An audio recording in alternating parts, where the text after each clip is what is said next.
Alright. So আমি আহ, অর্থাৎ আমরা কয়েকটা রিকোয়েস্ট পেয়েছিলাম যে কোন সিস্টেম আগে পড়বো, কোন টপিক গুলো আগে পড়বো। আসলে অনেক ডাইভার্স রিকোয়েস্ট পাচ্ছি। সেই ডাইভার্স রিকোয়েস্ট আসলে একসেপ্ট করা বা একসেপ্ট করতেছি, আবার সবার রিকোয়েস্ট রাখতে গেলে মনে হবে যে একজনের রাখা হলো, আরেকজন সেই ভাবতে পারে যে আমার সব রিকোয়েস্ট রাখা হলো না। আমি আসলে ট্রাই করতেছি যে সবার থেকে যেন একটু একটু করে রিকোয়েস্ট গুলো রাখা যায়। আমি অনেক ডাইভার্স রেসপন্স পাইছি, রিকোয়েস্ট পেয়েছি আসলে। এনিওয়েজ, আমাদের নেক্সট দুইটা সিস্টেম হবে মাস্কুলোস্কেলেটাল সিস্টেম এবং নিউরোলজি। দুইটা জিনিসের মধ্যে অনেক মিল পাওয়া যায়। দুইটা জিনিসের মধ্যে মিল বলতে, যেমন পেরিফেরাল নার্ভলেশন, এখানে উইকনেস পাওয়া যাচ্ছে, মায়োপ্যাথি সেখানে উইকনেস পাওয়া যাচ্ছে, আবার নিউরোলজিক্যাল কারণে অনেক উইকনেস পাওয়া যাচ্ছে। দুইটা সিস্টেম একসাথে পড়ে ফেলি আমরা। ওকে, এবং পাশাপাশি আছে। তা কথা না বাড়ে আমরা শুরু করে দিচ্ছি। আশা করি আমার কথা শোনা যাচ্ছে এবং আমি স্ক্রিন শেয়ার দিয়েছি সেটা দেখা যাচ্ছে। যদি এই দুটার মধ্যে কোনো ইস্যু থাকে আমাকে মেসেজ করতে পারেন। যারা জয়েন করে তারা পরে জয়েন করবে ইনশাল্লাহ। আমি গত ক্লাসে বলেছিলাম, হয়তো বা রেকর্ডিং এ বলেছি কিনা খেয়াল নাই, আমাদের নেক্সট ক্লাসটা হবে নেক্সট উইকেন্ডে ইনশাল্লাহ। ওকে, এবং আমরা মার্চের মধ্যে পুরো ফার্স্ট ডেট শেষ করে ফেলবো ইনশাল্লাহ। শেষের দিকে ক্লাসে, মোস্ট লাইকলি একেবারে শেষের ক্লাসে আমি বলে দিব যে আপনার ফাইনাল ফেজের প্রিপারেশনটা কিরকম হবে। ওকে, এরপরও যদি কারো কোনো ইন্ডিভিজুয়ালাইজড গাইডেন্স দরকার হয় যে ভাই আমি এখন এই অবস্থায় আছি, আমার এনবিএমই স্কোর এত, আমার কি করা দরকার, ইন্ডিভিজুয়ালাইজড গাইডের জন্য আমাকে ইনবক্স করবেন, আমি সময় করে আপনাকে রিপ্লাই দিব অথবা কথা বলবো। আপার এক্সট্রিমিটি নার্ভ অর্থাৎ পেরিফেরাল নার্ভাস সিস্টেমের মধ্যে এখন আমরা নার্ভ পড়তেছি, সেখান থেকে 2 থেকে 3টা কোশ্চেন আসতে পারে, আরো বেশিও আসতে পারে। এই পেরিফেরাল নার্ভাস সিস্টেম থেকে আপনাকে যেটা হবে, স্টেপ 1-এ কোশ্চেন আসবে, স্টেপ 2 সি তে কোশ্চেন আসবে, স্টেপ 3-তে কোশ্চেন আসবে। So very very important. কি করলে আসলে নার্ভের গুলো পারা যায়, নার্ভের লেশন গুলো পারা যায়? পারার সবার মেইন উপায় হলো একটা নার্ভের ফাংশন কি সেটা বোঝা। ডিস্ট্রিবিউশনটা যখন দেখবেন, দেখেন ডিস্ট্রিবিউশন দিয়ে অ্যাকচুয়ালি আপনাকে হয়তো বা পরীক্ষা আসবে না যে বলো এই নার্ভের এই মাসেল কে সাপ্লাই দেয়, এই নার্ভ কোন কোন মাসেল কে সাপ্লাই দেয়। তো অ্যাকচুয়ালি যেটা করবেন সেটা হলো ডিস্ট্রিবিউশনটা বুঝে এটার ফাংশন বোঝার চেষ্টা করবেন। যেমন আমি যদি বলি যে অ্যাক্সিলারি নার্ভ সাপ্লাই দিচ্ছে ডেলটয়েড মাসেলকে, তাহলে আপনার এখানে যেটা বোঝা উচিত সেটার ফাংশনটা কি। এটা ফাংশন হলো আর্ম অ্যাবডাকশন হলো তার ফাংশন। ঠিক আছে, এভাবে বুঝতে হবে। তা ঠিক আছে, আমি কথা না বলে সামনে আগাচ্ছি। সেটা হলো axillary nerve fracture. Fracture surgical neck of the humerus. কি কি কারণে অ্যাক্সিলারি নার্ভ রিলেশন হতে পারে? অবশ্যই দুইটার এক্স রে ফাইন্ডিং একরকম হবে না। দুইটার হিস্ট্রি হয়তো বা হবে দুইটাই ট্রমাটিক। ফ্ল্যাটেন ডেল্টয়েড পাবো কখন? ফ্ল্যাটেন ডেল্টয়েড পাবো ইন কেস অফ ডিসলোকেশন।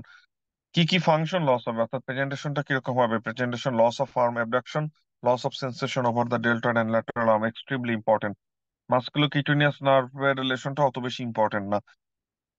কিন্তু কি দেখতে পাবো আমরা এখানে? মাস্কুলোকিউটেনিয়াস নার্ভ সাপ্লাই দিচ্ছে বাইসেপস মাসলকে, এবং যখন সে বাইসেপস মাসলকে সাপ্লাই দেয়, বাইসেপস মাসলের দুটো ফাংশন, একটা হলো ফ্লেকশন এবং হলো সুপাইনেশন। সেটা হবে না। এবং মাস্কুলোকিউটেনিয়াস, তার কিউটেনিয়াস এবং টার্মিনাল ব্রাঞ্চটা সাপ্লাই দিচ্ছে যে এরিয়াতে, সেই এরিয়াতে লস হয়ে যাবে ফাংশন। রেডিয়াল নার্ভটা super duper important. Radial nerve এটা একটা long branch of the brachial plexus, এটা একটা লং নার্ভ। এই লং নার্ভটা বিভিন্ন এরিয়াতে ড্যামেজ হতে পারে। তার একটা এরিয়া হলো অ্যাক্সিলা, তার একটা এরিয়া হলো আর্ম, পোস্টেরিয়র আর্ম, তার একটা এরিয়া হলো এলবো, নিয়ার এলবো, তার আরেকটা এরিয়া হলো ডিস্টালি, খুবই ডিস্টালি, সেটা হলো নিয়ার রিস্ট। আপনাকে এই বিভিন্ন লোকেশনে লেশন হলে সেটা আলাদা করে কি করে সেটা বুঝতে হবে। প্রথমত বুঝতে হবে এটা কি রেডিয়াল নার্ভ লেশন কিনা। তারপরে বুঝতে হবে এটার সাইট কোনটা, এটা কি অ্যাক্সিলাতে হয়েছে নাকি এটা আর্মে হয়েছে নাকি এটা এলবোতে হয়েছে নাকি এটা রিস্টে হয়েছে। অ্যাগেন, কেউ যদি এটা না বুঝে থাকেন, আমার লেকচার আছে, গ্রুপে চাবেন, আপনাকে দিয়ে দেওয়া হবে। ওকে, কিন্তু এটা এখন পুরোপুরি বোঝানোটা ডিফিকাল্ট, কিন্তু আমি আপনাকে কিটা দিয়ে দিচ্ছি। সেটা হলো যত প্রক্সিমাল লেশন, মানে লেশনে প্রক্সিমালি হলো ফাংশন থাকে আর ডিস্টালি ফাংশন থাকে না। তাহলে যদি আমাদের এখানে অ্যাক্সিলাতে লেশন হয়, তাহলে রেডিয়াল নার্ভের সকল ফাংশন লস। যদি এটা এলবোতে লেশন হয়, তাহলে দেখা যাবে তার কি, তার এলবোতে যদি লেশন হয়, এলবো এরিয়াতে যদি লেশন হয়, তাহলে তার আগের পর্যন্ত মাসেল গুলো ফাংশন থাকবে, নিচের গুলো ফাংশন থাকবে না। এভাবে এভাবে আমরা অ্যাকচুয়ালি লোকালাইজ করি এবং ক্লিনিক্যাল পিকচার তো আছেই। মিডিয়ান নার্ভের মধ্যে চলে আসি। মিডিয়ান নার্ভের মধ্যে আপনাকে প্রক্সিমাল ভার্সেস ডিস্টাল এটা আলাদা করতে হবে, যে প্রক্সিমাল মিডিয়ান নার্ভ লেশন আমি কি পাবো, ডিস্টাল মিডিয়ান নার্ভ লেশন আমরা কি পাবো।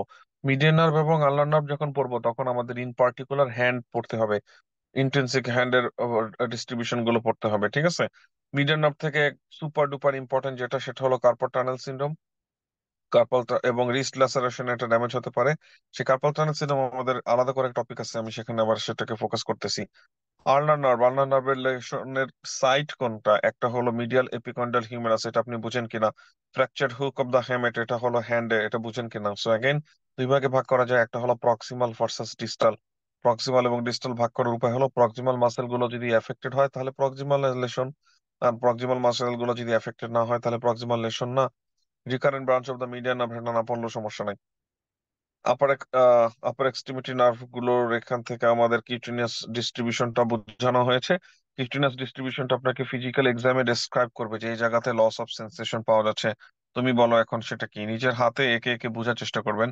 যে palmar surface versus dorsum of the hand, সেই পামার সারফেসের ল্যাটারাল অ্যাসপেক্টে most of the supply comes from median nerve, এবং রিং ফিঙ্গার এবং ইনক্লুডিং দা লিটল ফিঙ্গার এই এরিয়াটা হলো আলনার নার্ভ।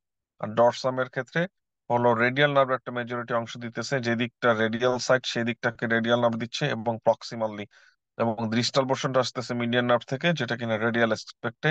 আর আলনার নার্ভ ইউনিক, আলনার নার্ভ হলো পামার সারফেস এবং ডর্সাল সারফেস দুইটাই পামার যে বর্ডার, আলনার যে বর্ডার বরাবর, সেই বর্ডার বরাবর সাপ্লাই দিয়ে যাচ্ছে। রোটেটর কার্ভ মাসেল যখন আমরা পড়বো সেখানে কি কি মাসেল আছে এটা ইম্পর্টেন্ট, এবং সব মোস্ট কমনলি কোন টেন্ডনটা ইনজুরি হয়, মোস্ট কমনলি কোন টেন্ডনে পেইন হয়, সেটা হলো সুপ্রাস্পাইনাটাস। এই কনসেপ্টটা খুবই ইম্পর্টেন্ট। রোটেটর কাফের যেই নার্ভ সাপ্লাই সেটা আসতেছে প্রাইমারিলি C5 C6 থেকে। এই জিনিসগুলো জানলে আপনার ফিউচারে ক্লিনিক্যালি অনেক আপনি ভালো করবেন। সেটা আপনাকে যদি বলা হয় যে C5 C6 nerve root compression, তাহলে একটা মানুষের যদি C5 C6 nerve root compression হয় তাহলে আপনি তার কোথায় উইকনেস দেখতে পাবেন, অর্থাৎ এই সেগমেন্ট গুলো জানাটাই জন্য ইম্পর্টেন্ট। আর্মের অ্যাবডাকশনে যদি একটু খেয়াল করেন তাহলে দেখবেন এই নার্ভ গুলো সবাই অ্যাকচুয়ালি C5 C6 থেকে আসতেছে। সো এটা সেন্স মেক করে। এবং দেখেন যে তার নার্ভের ইয়াগুলো কি কি, মানে কোন নার্ভ অ্যাকচুয়ালি, একটা তো রুট আর একটা হলো nerve, supraspinatus suprascapular nerve. So initial অ্যাবডাকশনটা ইনট্যাক্ট থাকবে in case of axillary nerve lesion, কারণ অ্যাক্সিলারি নার্ভটা সাপ্লাই দিতেছে আর্ম অ্যাবডাকশনের এতগুলো মাসেলের মধ্যে একটা মাসেলকে, সে কিনা ডেল্টয়েড, যার অ্যাবডাকশনের রেঞ্জ হলো 15 to 90। ঠিক আছে, এতটুকু পড়লে চলবে। লং থোরাসিক নার্ভ কখন লেশন হয়, সেটা লেশন হলে কোন মাসেল প্যারালাইসিস হয়, এগুলো আসবে পরীক্ষাতে। ব্র্যাকেল প্লেক্সাসের রিলেশন, ব্র্যাকেল প্লেক্সাসের রিলেশন, ব্র্যাকেল প্লেক্সাসটা কি ভাইয়া পুরো জানতে হবে কিনা? না, পুরাটা জানা লাগে না, কিন্তু যখন আপনি এই টপিকটা পড়বেন যে Erb's palsy, Klumpke's palsy, thoracic outlet syndrome, তখন তখন একটু বুঝতে পারলে একটু বেটার হয় যে এটা কি কর্ড থেকে আসতেছে নাকি কোথা থেকে আসতেছে, এই আইডেন্টিফিকেশনটা একটু থাকলে ভালো হয়।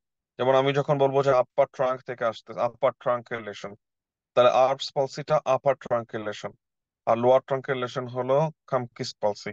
এখন এটা বুঝার একটা উপায় আছে, এই যে আমাদের এই নামগুলো মনে থাকে না, তাই তো?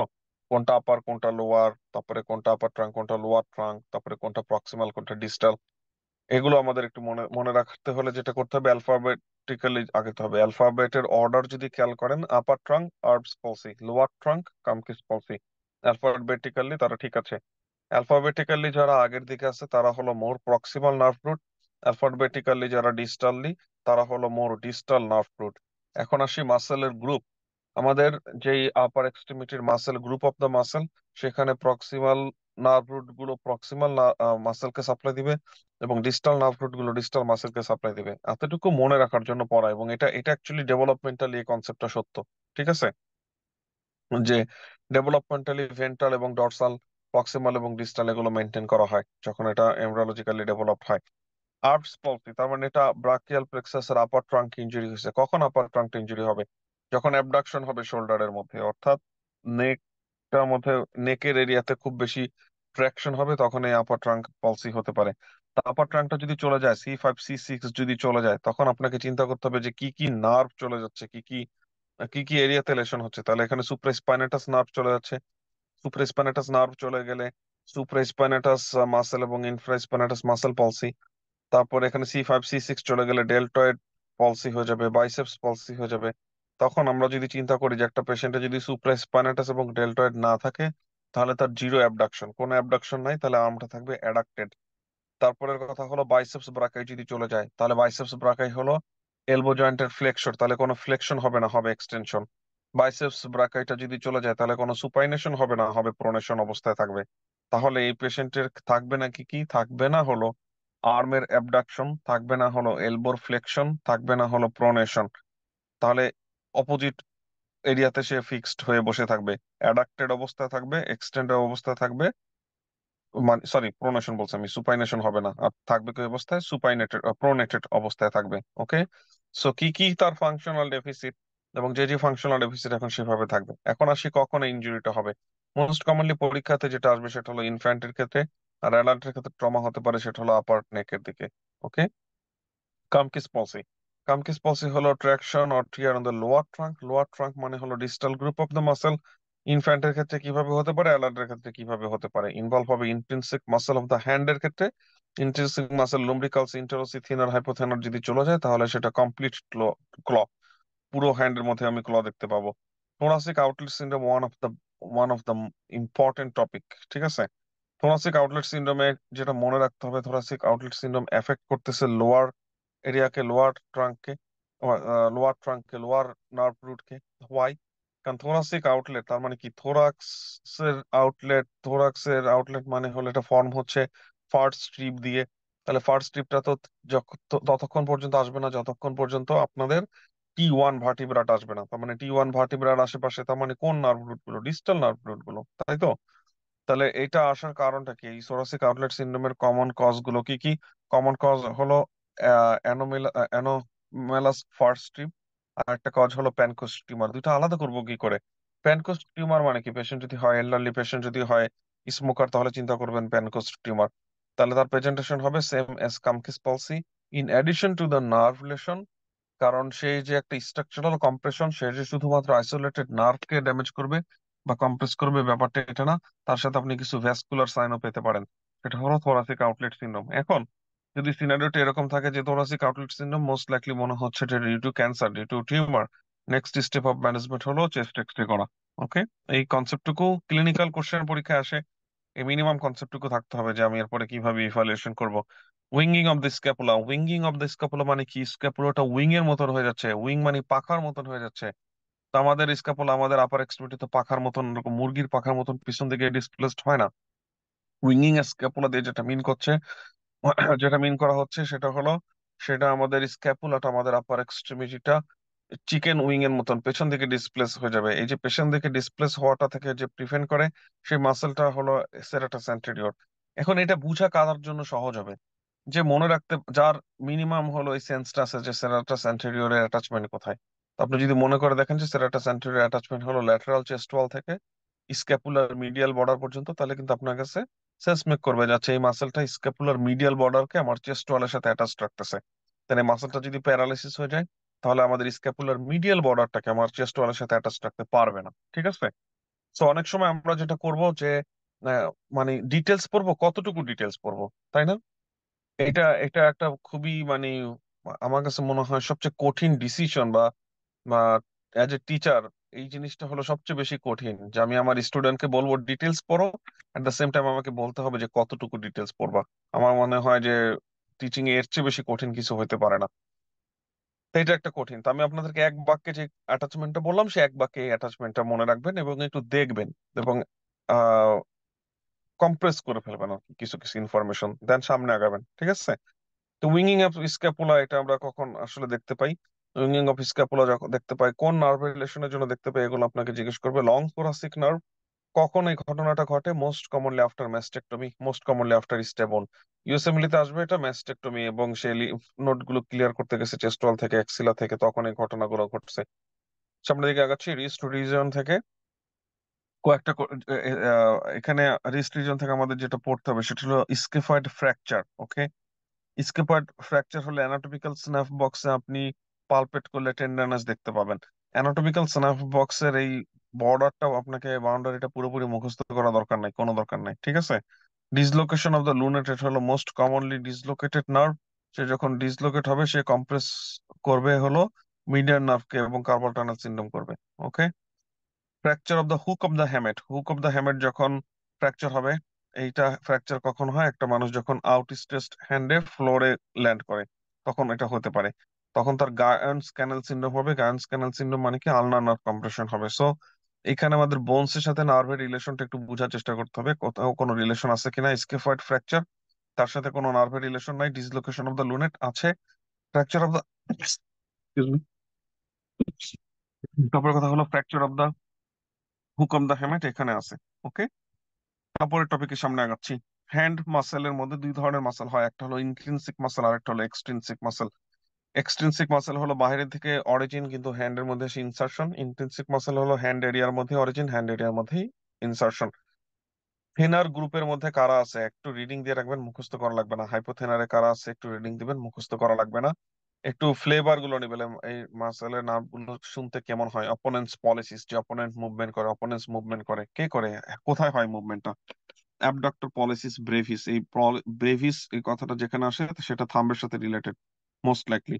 ফ্লেক্সর পলিসিস ব্রেভিস থাম্বের সাথে রিলেটেড। সুপারফিশিয়াল, এটা হলো সুপারফিশিয়াল হেডের কথা বলছে। তাহলে সে কি কি মুভমেন্ট করে। তারপর কথা হলো হাইপোথিনার ডরসাল ইন্টারোসি কি কাজ করে, সে হলো অ্যাবডাকশন করতেছে ফিঙ্গারের, পামার ইন্টারোসি কি করতেছে, অ্যাডাক্ট করতেছে। এই কথাগুলো ফিউচারে লাগবে। লুম্ব্রিকালের কথাটা সবচেয়ে বেশি ইম্পর্টেন্টলি আপনার কাছে পরীক্ষায় আসবে বা ইউজ হবে। সেটা হলো লুম্ব্রিকাল ফার্স্ট এবং সেকেন্ড। ফার্স্ট এবং সেকেন্ড মানে হলো ল্যাটারাল দিক থেকে কাউন্টিংটা শুরু। লুম্ব্রিকাল মাসেলের ল্যাটারাল অ্যাসপেক্ট থেকে আপনি হ্যান্ডকে আপনার দিকে ফেস করে রাখবেন, পামার সারফেসে, ল্যাটারাল দিক থেকে তার কাউন্টিং শুরু। That's why first and second supplied by median nerve, third and fourth supplied by ulnar nerve. Lumbrical muscle গুলো যে কাজ করে সেটা হলো এই কাজটাতে খুব ভালোভাবে ফোকাস করবেন, খুব ভালোভাবে নিজে মুভমেন্ট করে করে দেখাবেন। সেটা কি, মেটাকার্পোফ্যালেঞ্জিয়াল জয়েন্টে তার ফ্লেকশন আর এক্সটেনশন করবে প্রক্সিমাল ইন্টারফ্যালেঞ্জিয়াল জয়েন্ট, এক্সটেন্ড করবে প্রক্সিমাল ইন্টারফ্যালেঞ্জিয়াল জয়েন্ট এবং ডিস্টাল ইন্টারফ্যালেঞ্জিয়াল জয়েন্ট। ঠিক আছে, খুব ভালো করে বোঝার চেষ্টা করেন যে কোনগুলো ইন্টারফ্যালেঞ্জিয়াল জয়েন্ট, ঠিক আছে, আর কোনটা মেটাকার্পোফ্যালেঞ্জিয়াল জয়েন্ট। তারপর এগুলো করে দেখান। এখন আসি distortion of the hand. Distortion of the hand USMLE এর জন্য এক্সট্রিমলি ইম্পর্টেন্ট, এক্সট্রিমলি ইম্পর্টেন্ট। এই ক্ষেত্রে আমি স্টুডেন্টকে কয়েকটা অ্যাঙ্গেল থেকে কয়েকটা ভ্যারিয়েবল বোঝার চেষ্টা করতে বলি, ঠিক আছে, কয়েকটা ভ্যারিয়েবল বোঝার চেষ্টা করতে বলি। ফার্স্ট ট্রাই টু আন্ডারস্ট্যান্ড এখানে কি কি নার্ভের রিলেশন নিয়ে কথা বলা হচ্ছে। দুইটা নার্ভ, আলনার নার্ভ, মিডিয়ান নার্ভ, তার দুইটা সাইড প্রক্সিমাল এবং ডিস্টাল। ওকে, খুব ভালো করে বোঝার চেষ্টা করেন। দুইটা নার্ভ, আলনার নার্ভ, মিডিয়ান নার্ভ, তার দুইটা সাইড প্রক্সিমাল, ডিস্টাল। তাহলে একসাথে কি দাঁড়াবে, মিডিয়ান নার্ভের প্রক্সিমাল লেশন, মিডিয়ান নার্ভের ডিস্টাল লেশন, আলনার নার্ভের প্রক্সিমাল লেশন, আলনার নার্ভের ডিস্টাল লেশন। সো এইটা হলো ফার্স্ট। আপনার ব্রেনে প্রথমে ঢুকান এটা যে আমার এখানে কি কি জিনিস আছে। ঠিক আছে, অ্যাগেন এটা মানে কোন একজন আমার স্টুডেন্ট, আমি যে এই টপিক গুলো পড়াইছি এটা একটু শেয়ার করে দিন, নার্ভের লেশন, পেরিফেরাল নার্ভের লেশন গুলো একটু শেয়ার করে দিন। হ্যাঁ, মানুষের উপকার হবে। এটার জন্য আমি আলাদা কোনো টাকা নিতেছি না, বিল নিতেছি না। আর কেউ টিপস দিয়ে দিলে সেটা খুশি হয়ে কিছু দিলে দিয়েন, সমস্যা নেই। ডিজিটাল অনেক আহ, মানে প্রতি লেকচারে তো আমি কিছু না কিছু টপিকস আপনাদেরকে ফ্রি অফার করতেছি। So feel free to ask, feel free to take. Okay, প্রিপারেশনের এখন শেষ শেষ ফেজে আছেন। শেষ ফেজটা খুবই মানে প্রেশার এবং স্ট্রেসফুল, এ ব্যাপারে কোনো সন্দেহ নাই। এবং তখন যদি কোনো লেকচার দেখতে বলা হয় তখন আপনার কাছে মনে হয় যে না, এটা আসলে এখন মানে সময় নাই, লেকচার দেখার সময় নাই। ঠিক এই ক্যারেক্টারটার জন্য কিন্তু আমরা বাঙালিরা পিছায় থাকি। কারণ আপনাকে যখন মেডিকেল স্কুলে থাকতে বুঝায় পড়তে বলা হতো, বুঝে পড়তে বলা হতো, তখন বলতেন পরে বুঝবো, পরে কনসেপ্ট ক্লিয়ার করব, পরে বেসিক ক্লিয়ার করব, আগে পাশ করে নেই। এটাই কিন্তু আমাদের এই পিছনে পড়া, এটাই কিন্তু আজকে আমাদের বেগতির মানে প্রধান কারণ। একটা কথা আমরা যেন মনে রাখি সবাই, কনসেপ্ট হলো এরকম একটা জিনিস, বুঝাটা হলো এরকম একটা জিনিস, আন্ডারস্ট্যান্ডিং এরকম একটা জিনিস, একবার যদি ক্লিয়ার করে ফেলি আমাকে অন্য কোথাও সময় নষ্ট করতে হবে না। আর আমি যদি না বুঝি আমাকে ওই ইওয়াল বারবার পড়তে হবে, ফার্স্টে 10 বার পড়তে হবে, ইওয়াল 10 বার পড়তে হবে, তারপর দেখবেন মানে আনইজি লাগতেছে, তারপর দেখবেন আমি পড়ালেখাটা এনজয় করতেছি না। কিন্তু আপনাকে যদি বলা হয় যে একটু বুঝেন, বুঝার জন্য একটু লেকচারটা করেন, তখন আপনার কাছে এখন শেষ মুহূর্তে ভালো লাগবে না, কারণ আপনার কাছে এখন মাথায় একটা জিনিসই টেনশন ঘুরতেছে, শেষ মুহূর্তে আমি এনবিএমই দিব আর ইওয়াল্ড করবো, এগুলো এগুলো করা দরকার, এগুলো আগে করব। ডুড আই আন্ডারস্ট্যান্ড কোনগুলো করা দরকার আর কোনগুলো করা দরকার না, কিন্তু কোনটা মানে বেসমেন্ট সেটা খেয়াল রাখতে হবে। আমার বেসমেন্ট যদি ঠিক না থাকে তাহলে তো আর কোনো মানে কথাই নাই, তাই না? আর যেগুলো বাকি আছে, আপনার আন্ডারস্ট্যান্ডিংটা যখন ভালো থাকবে, কনসেপ্ট যখন ক্লিয়ার থাকবে, তখন দেখবেন আপনি এনবিএম স্মুথলি দিচ্ছেন, ই ওয়ার্ল্ড স্মুথলি করতেছেন, সমস্যা হবে না। ওকে, সো আমি তো বলতেছি না যে পুরো সিস্টেম পড়েন, কিন্তু যেখানে যেখানে উইকনেস আছে এই উইকনেস গুলোকে একটু ঠিক করে ফেলি শেষ মুহূর্তে এসে, ঠিক আছে? আর এগুলো কিন্তু পরীক্ষাতে যেটা করে, পরীক্ষাতে আরেকটা কাজ করে, সেটা হলো পরীক্ষাতে আপনার কি স্ট্রেস বাড়াবে। আপনি যদি খুব হাই এল্ড এরিয়া যদি গুলো যদি বাদ দেন তখন আপনার কাছে আফসোস হবে যে শালার আমি জানতাম আমি পেরিফেরাল নার্ভাস সিস্টেম থেকে পেরিফেরাল নার্ভ থেকে একটা কোশ্চেন আমাকে আসবে, মাসুম ভাই বলছিল, আমি জানতাম এটা। এবং ঠিকই সেই কোশ্চেনটা আসলো, এবং কোশ্চেন আসার পরে আমি এটা এখন কনফার্ম দেখাতে পারতেছি না। আর যে বা যারা এই পেরিফেরাল নার্ভের এই কনসেপ্টটা নিয়ে আগাবে, এবং ওই যে বললাম 280টা কোশ্চেনের মধ্যে অল্প কিছু সংখ্যক কোশ্চেন কনফার্ম দাগানো যায়, মানে দাগানোর সময় বোঝা যায় যে এটা 100% কনফার্ম হয়েছে, 100% রাইট হয়েছে, তাহলে দুইটা স্টুডেন্ট কিন্তু একরকম ফিল করবে না, তাই না? অর্থাৎ একটা স্টুডেন্ট দেখা গেছে 50টা কোশ্চেন সে একদম 100% কনফিডেন্ট সহকারে রাইট দেখাচ্ছে, আরেকজন একটাও দেখাচ্ছে না 100% কনফিডেন্স সহকারে রাইট। দুইজনের ফিলিংসটা, দুইজনের কনফিডেন্সটা, দুইজনের মোমেন্টামটা পরীক্ষার দিন একরকম হবে না, দুইজনের ডিস্ট্রেসটা পরীক্ষার দিন একরকম হবে না। এর জন্য বলতেছি, যে এরিয়াতে একটু বুঝার ব্যাপার আছে, যদি সেটা বুঝে না থাকেন, প্লিজ ফিক্স দিস, ওকে? সময় নষ্ট হবে না এটা, ইনশাল্লাহ, ওকে? আচ্ছা, ভ্যারিয়েবল গুলোর দিকে আবার লোকেট করি। সেটা হলো কি কি nerve relation, proximal versus distal, 1 number variable, ঠিক আছে? এখন আসি, এটার পেছনের কনসেপ্টটা কি। পেছনের কনসেপ্ট হলো intrinsic muscle versus extrinsic muscle. Extrinsic muscle কাকে বলছি? এক্সট্রিনসিক মাসেল হলো যেগুলো বাইরে থেকে অরিজিন হয়ে ভেতরে এদিকে ইনসারশন। তাহলে এটা হলো আমাদের হ্যান্ড, খুব বাজেভাবে আঁকলাম একটা হ্যান্ড, ঠিক আছে? সো বাইরের দিক থেকে অরিজিন হয়ে ভেতরে এসে ইনসারশন নিছে, এইটা হলো আমাদের এক্সট্রিনসিক মাসেল। মনে থাকবে? আচ্ছা, এটা আমি আলাদা কালার করতেছি। বাইরে থেকে অরিজিন হয়ে ভেতরের দিকে ইনসারশন নিছে, তাহলে এটা হলো আমাদের এক্সট্রিনসিক মাসেল। এটা হলো আমাদের এক্সট্রিনসিক মাসেল। নার্ভটার যদি, নার্ভের যদি প্রক্সিমাল লেশন হয়, লেশনটা যদি হয় প্রক্সিমাল, লেশনটা যদি প্রক্সিমাল হয়, তাহলে তার এক্সট্রিনসিক মাসেলটা গন, আর ইন্ট্রিনসিকটা তো অবশ্যই গন। আর নার্ভের এই লেশনটা যদি হয়, নার্ভের এই লেশনটা যদি হয় ডিস্টাল, তাহলে তার এক্সট্রিনসিক মাসেলের ফাংশন ঠিক আছে, আর ঠিক নাই কারণ মাসেলের ফাংশন ঠিক নাই হলো ইন্ট্রিনসিক মাসেলের function. So this is the whole concept. তাহলে ভ্যারিয়েবল গুলো কি কি? দুইটা নার্ভ, দুইটা site of the lesion, proximal versus distal, দুইটা group of muscle, extrinsic versus intrinsic, এই দুইটা জিনিস বুঝবো। এখন আসি আরো দুইটা ভ্যারিয়েবল, পেশেন্টকে আমি কি করতে বলবো আর কি হবে আমার ফাইন্ডিং, এটা খুবই ইম্পর্টেন্ট। কনটেক্সট বুঝতে হবে যে আমি আসলে কি করে এটা পাচ্ছি, ক্ল হ্যান্ড কখন পাচ্ছি, ঠিক আছে, এই হ্যান্ড কখন পাচ্ছি। সো এটাকে বলবো আমি ম্যানুএভার, পেশেন্টকে আমি করতে বলবো এটা, এবং আমি হাতের মধ্যে ডিফর্মিটি দেখতে পাবো আরেকটা, ঠিক আছে? সো আমি ভ্যারিয়েবল গুলো কি কি ভ্যারিয়েবলে ফোকাস করবেন আমি শুধু সেগুলোকে বলে টাচ করে সামনে চলে যাচ্ছি, ঠিক আছে? সো কনটেক্সটের মধ্যে খেয়াল করে দেখেন, কনটেক্সট আমি এটা হলো পেশেন্টকে বলতেছি, পেশেন্টকে বলবো যে এক্সটেন্ড করো তোমার ফিঙ্গার, ঠিক আছে? তোমার ফিঙ্গার গুলোকে তুমি এক্সটেন্ড করো, অথবা এটা রেস্টের সময় প্রেজেন্টেশনটা পাওয়া যাবে, তখন দেখা যাবে সে এক্সটেন্ড করতে পারতেছে না পার্টিকুলার দুইটা ফিঙ্গার। আমি তাকে বলবো মেক এ ফিস্ট, তুমি একটা মুষ্টিবদ্ধ করো। যখন আমি তাকে মুষ্টিবদ্ধ করতে বলবো, তখন সে মুষ্টিবদ্ধ করা মানে কি আঙ্গুলগুলোকে ফ্লেক্স করা, দেখা যাবে একটা পার্টিকুলার এরিয়াতে সে ফিস্ট করতে পারতেছে না, ফ্লেকশন করতে পারতেছে না। মিডিয়ান ক্ল, আমি তাকে আবারও বলবো যে ফিঙ্গার গুলোকে এক্সটেন্ড করো, এক্সটেন্ড করার পর দেখা যাবে একটা পার্টিকুলার এরিয়াতে সে এক্সটেন্ড করতে পারতেছে না। আর আমি যখন তাকে বলবো যে আবার হ্যান্ড ক্লোজ করো, তখন দেখা যাবে একটা পার্টিকুলার এরিয়া সে ক্লোজ করতে পারতেছে না, ঠিক আছে? তার মানে কিন্তু দেখেন খুবই জাস্ট কোন এরিয়াটা এফেক্টেড সেটা দেখে দেখে আপনাকে মনে রাখতে হবে, ওকে? সো ভ্যারিয়েবল গুলোর জন্য আমরা মনে রাখি, ভ্যারিয়েবল মানে হলো, ভ্যারিয়েবল মানে তো ভ্যারিয়েবলই, এখন মনে করার কি আছে। Action of the hip muscle, somehow পরীক্ষাতে এই জিনিসটা important, I don't know why. একদম মাসেলের নাম থেকে মাসেলে কোন মাসেল কি মুভমেন্ট করে অন্য সব জয়েন্টে পড়া লাগবে না, হিপের অন্তত পড়েন। হিপের অ্যাবডাক্টর কে কে আছে, অ্যাডাক্টর কে কে আছে, extension, flexor, internal rotator, external rotator, major muscle গুলো অন্তত পড়েন। নি এক্সাম, নি এক্সাম থেকে নি জয়েন্টের একটা ইনজুরি থেকে একটা কোশ্চেন আসার মোটামুটি গ্যারান্টি দেওয়া যেতে পারে। Anterior drawer sign, posterior drawer sign হলো সবচেয়ে বেশি ইম্পর্টেন্ট। তিনটা স্ট্রাকচার হলো সবচেয়ে বেশি ইম্পর্টেন্ট, সেটা হলো এসিএল, তারপরে হলো পিসিএল, তারপরে হলো এমসিএল, এই তিনটা স্ট্রাকচার সবচেয়ে বেশি ইম্পর্টেন্ট, ওকে? অ্যান্টেরিয়র ড্রয়ার সাইন মানে কি? সেটা অ্যান্টেরিয়র দিকে ডিসপ্লেসমেন্ট হচ্ছে, অ্যান্টেরিয়রলি যদি ডিসপ্লেস হয়ে যায় এসিএল টিয়ার, পোস্টেরিয়রলি যদি ডিসপ্লেসড হয়ে যায় সেটা হলো পিসিএল। এমন কেউ যদি থেকে থাকে যে স্টেপ ওয়ান দিয়ে দিচ্ছি কিন্তু এই অ্যান্টেরিয়র ড্রয়ার সাইনের কোনো ভিডিও দেখি নাই কোনোদিন, পোস্টেরিয়র ড্রয়ার সাইনের কোনো ভিডিও কোনোদিন দেখি নাই, মানে খুব খারাপ কাজ করছেন, দেখা উচিত।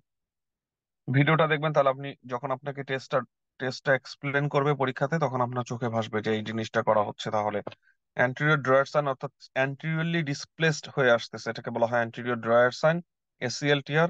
পোস্টেরিয়রলি ডিসপ্লেসড হয়ে যাচ্ছে, তার মানে এটা হলো পোস্টেরিয়র ড্রয়ার সাইন, অথবা এটা হলো পিসিএল টিয়ার। মনে থাকবে? আচ্ছা, এসিএল আর পিসিএল এ কেন এটা অ্যান্টেরিয়র ড্রয়ার হয়, কেন এটা অ্যান্টেরিয়র ডিসপ্লেসমেন্ট প্রিভেন্ট করে, এই এক্সপ্লানেশন আমি যাব না, কিন্তু জাস্ট এটা আমরা পড়ে রাখি। ভ্যালগাস স্ট্রেস টেস্ট, ভ্যালগাস স্ট্রেস টেস্ট মানে কি, ভ্যালগাস কি আর ভ্যারাস কি এটা বুঝতে হবে। ভ্যালগাস মানে হলো আমাদের টিবিয়াটা ল্যাটারালি ডিসপ্লেসড হয়ে যাচ্ছে কিনা, এটাকে যদি মানে নি জয়েন্টে যদি আমি প্যাসিভলি অ্যাবডাকশন করে ফেলতে পারি, অ্যাবডাকশন করে ফেলতে পারি মানে হলো মিডিয়ালি, তাহলে ধরেন এটা হলো আমাদের নি জয়েন্ট, এটা হলো আমাদের নি জয়েন্ট, ঠিক আছে, এটা হলো আমাদের নি জয়েন্ট, এটা হলো আমাদের নি জয়েন্ট, ঠিক আছে, এটা আরেকটা লেগ, এটা হলো আমাদের নি জয়েন্ট, ওকে। তাহলে অ্যাবডাকশন মানে কি, এটা এদিকে চলে যাওয়া, এই পোর্শনটুকু এদিকে মুভ করতে পারাটা হলো অ্যাবডাকশন। কিন্তু সাধারণত আমরা এদিক থেকে এদিকে মুভ করতে পারি না। তাহলে এদিক থেকে এদিকে মুভ করতে পারি না, এটা বাধা দেয় কে? বাধা দেয় এই জায়গায় কোন একটা স্ট্রং সাপোর্টিভ জিনিস আছে। তাহলে এটা মুভ করতে পারবো কখন? যখন আমি দেখবো, যখন আমি দেখবো এই স্ট্রাকচারটা ফেটে গেছে, তখন আমার জন্য আর এখানে যাওয়াটাকে বাধা দিতে পারবে না। তাহলে এই ভ্যালগাস টেস্টে অ্যাবডাক্টর এই জিনিসটা যদি অ্যাবডাকশন যদি হয়, তাহলে সেটা এমসিএল ইনজুরি। ঠিক একইভাবে আমাদের মিডিয়াল ডিসপ্লেসমেন্টটাকে যে বাধা দেয়, সে হলো ল্যাটারাল ক্রুসাইট লিগামেন্ট, পরীক্ষা আসার সম্ভাবনা কম। ল্যাটারাল ক্রুসাইট লিগামেন্টটা যদি ইনজুরি হয়, তাহলে এটা দিকে আগাবে। একদম একদম ইম্পর্টেন্ট এটা, ঠিক আছে। প্রথম তিনটা বেশি ইম্পর্টেন্ট, এসিএল, পিসিএল, আর হলো ভ্যালগাস স্ট্রেস টেস্ট। আরো যদি স্পেসিফাই করেন, প্রথম দুইটা ইম্পর্টেন্ট, আরো যদি স্পেসিফাই করেন এক নাম্বারটা বেশি ইম্পর্টেন্ট। এসিএল ইনজুরি হয় ইউজুয়ালি নন কন্ট্রাক্ট ইনজুরিতে, খুব ভালো করে বোঝার চেষ্টা করেন। নন কন্ট্রাক্ট অর্থাৎ মানে ডিরেক্টলি নি জয়েন্টে ব্লো হয় নাই। নন কন্ট্রাক্ট আবার আপনার বুঝতে সমস্যা হবে। কথাটা হলো ডিরেক্টলি নি জয়েন্টে কেউ কোনো আঘাত করেনি, এরকম অবস্থায় যেটা লেশন হয়, যেটা টিয়ার হয়, সেটা হলো এসিএল। এই একটা কথা মনে রাখি আমরা, ঠিক আছে। ওকে, তারপরের কথা হলো ম্যাকমারিস টেস্ট। ম্যাকমারিস টেস্ট কি, সেটা হলো আমি পপিং সাউন্ড শুনতে পাই। এই পপিং সাউন্ড যখন আমি শুনতে পাই, তার মানে হলো এটা মেনিস্কাল টিয়ার, মেনিস্কাল টিয়ার, ওকে। তো এটা যে মেনিস্কাল টিয়ার, এইটুকু আইডেন্টিফাই করতে পারলে চলবে, আপনাকে নেসেসারিলি জিজ্ঞেস করবে না যে এটা কি মিডিয়াল মেনিস্কি নাকি ল্যাটারাল মেনিস্কি, কিন্তু মনে রাখতে পারলে অনেক ভালো যে কোনটাতে মিডিয়াল মেনিস্কি, কোনটাতে ল্যাটারাল মেনিস্কি। ওকে, সামনে আগাচ্ছি। Lower extremity nerve, again lower extremity নার্ভের লেশন গুলো যখন আমরা পড়বো, ফার্স্টে আমাকে জানতে হবে নার্ভটার ফাংশন কি। এই নার্ভের ফাংশনটা চলে যাবে, এবং আমাকে ক্লিনিক্যাল কনটেক্সট বুঝতে হবে যে কোন কনটেক্সটে কোন নার্ভটা ইনজুরি হয়। ইলিও হাইপোগ্যাস্ট্রিক এর সেন্সরি ডিস্ট্রিবিউশনটা কোথায়? হাইপোগ্যাস্ট্রিক মানে কি? হাইপোগ্যাস্ট্রিক মানে হলো বিলো গ্যাস্ট্রিক, এরিয়াটা কোনটা? নিজের অ্যাবডোমেন আমরা চিন্তা করব, সুপ্রাপিবিক রিজিয়ন, অ্যাবডোমিনাল সার্জারির পরে এখানে হবে। এটা অত বেশি ইম্পর্টেন্ট না। জেনিটো ফিমোরাল মোটামুটি ইম্পর্টেন্ট। জেনিটাল ফিমোরালটা ইম্পর্টেন্ট, এটা কারণ এখানে একটা রিফ্লেক্স অ্যাবসেন্ট হয়ে যায়, রিফ্লেক্সটা ওরা টেস্ট করতে পছন্দ করে। ল্যাটারাল ফিমোরাল কিউটিনিয়াস নার্ভ, এটার সাথে বিএমআই এর একটা সম্পর্ক আছে। ল্যাটারাল ফিমোরাল কিউটিনিয়াস নার্ভ হলো থাই সেন্সেশন চলে যাবে, এবং এটার কম্প্রেশন হচ্ছে হলো ল্যাটারাল অ্যাসপেক্ট অফ দা ওয়েস্টে। এই ল্যাটারাল ফিমোরাল কিউটিনিয়াস নার্ভ, এই এই লেশনটা কাদের হয়? যারা কিনা ওভারওয়েট, বিএমআই অনেক হাই, এবং এই পপুলেশনটা ইউএস তে অনেক বেশি। দ্যাটস ওয়াই উপরে তিনটার মধ্যে ল্যাটারাল ফিমোরাল কিউটিনিয়াস নার্ভের লেশন এটা হলো বেশি ইম্পর্টেন্ট। এটাকে বলা হয় myasthenia, sorry মেরালজিয়া প্যারাস্থেটিকা, extremely important.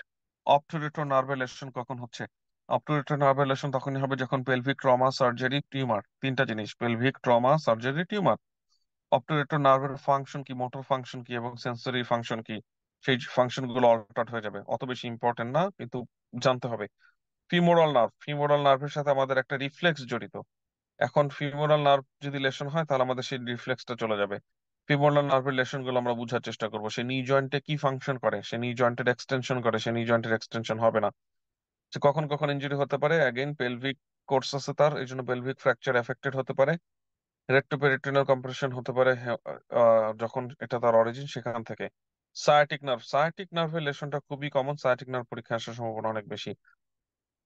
Sciatic নার্ভের অ্যাকচুয়ালি কোথায় লেশন হয়েছে, দিস ইজ ইম্পর্টেন্ট। সায়াটিক নার্ভের স্প্লিট হয় কমন পেরোনিয়াল এবং টিবিয়াল নার্ভ, এটা ইম্পর্টেন্ট, ওকে।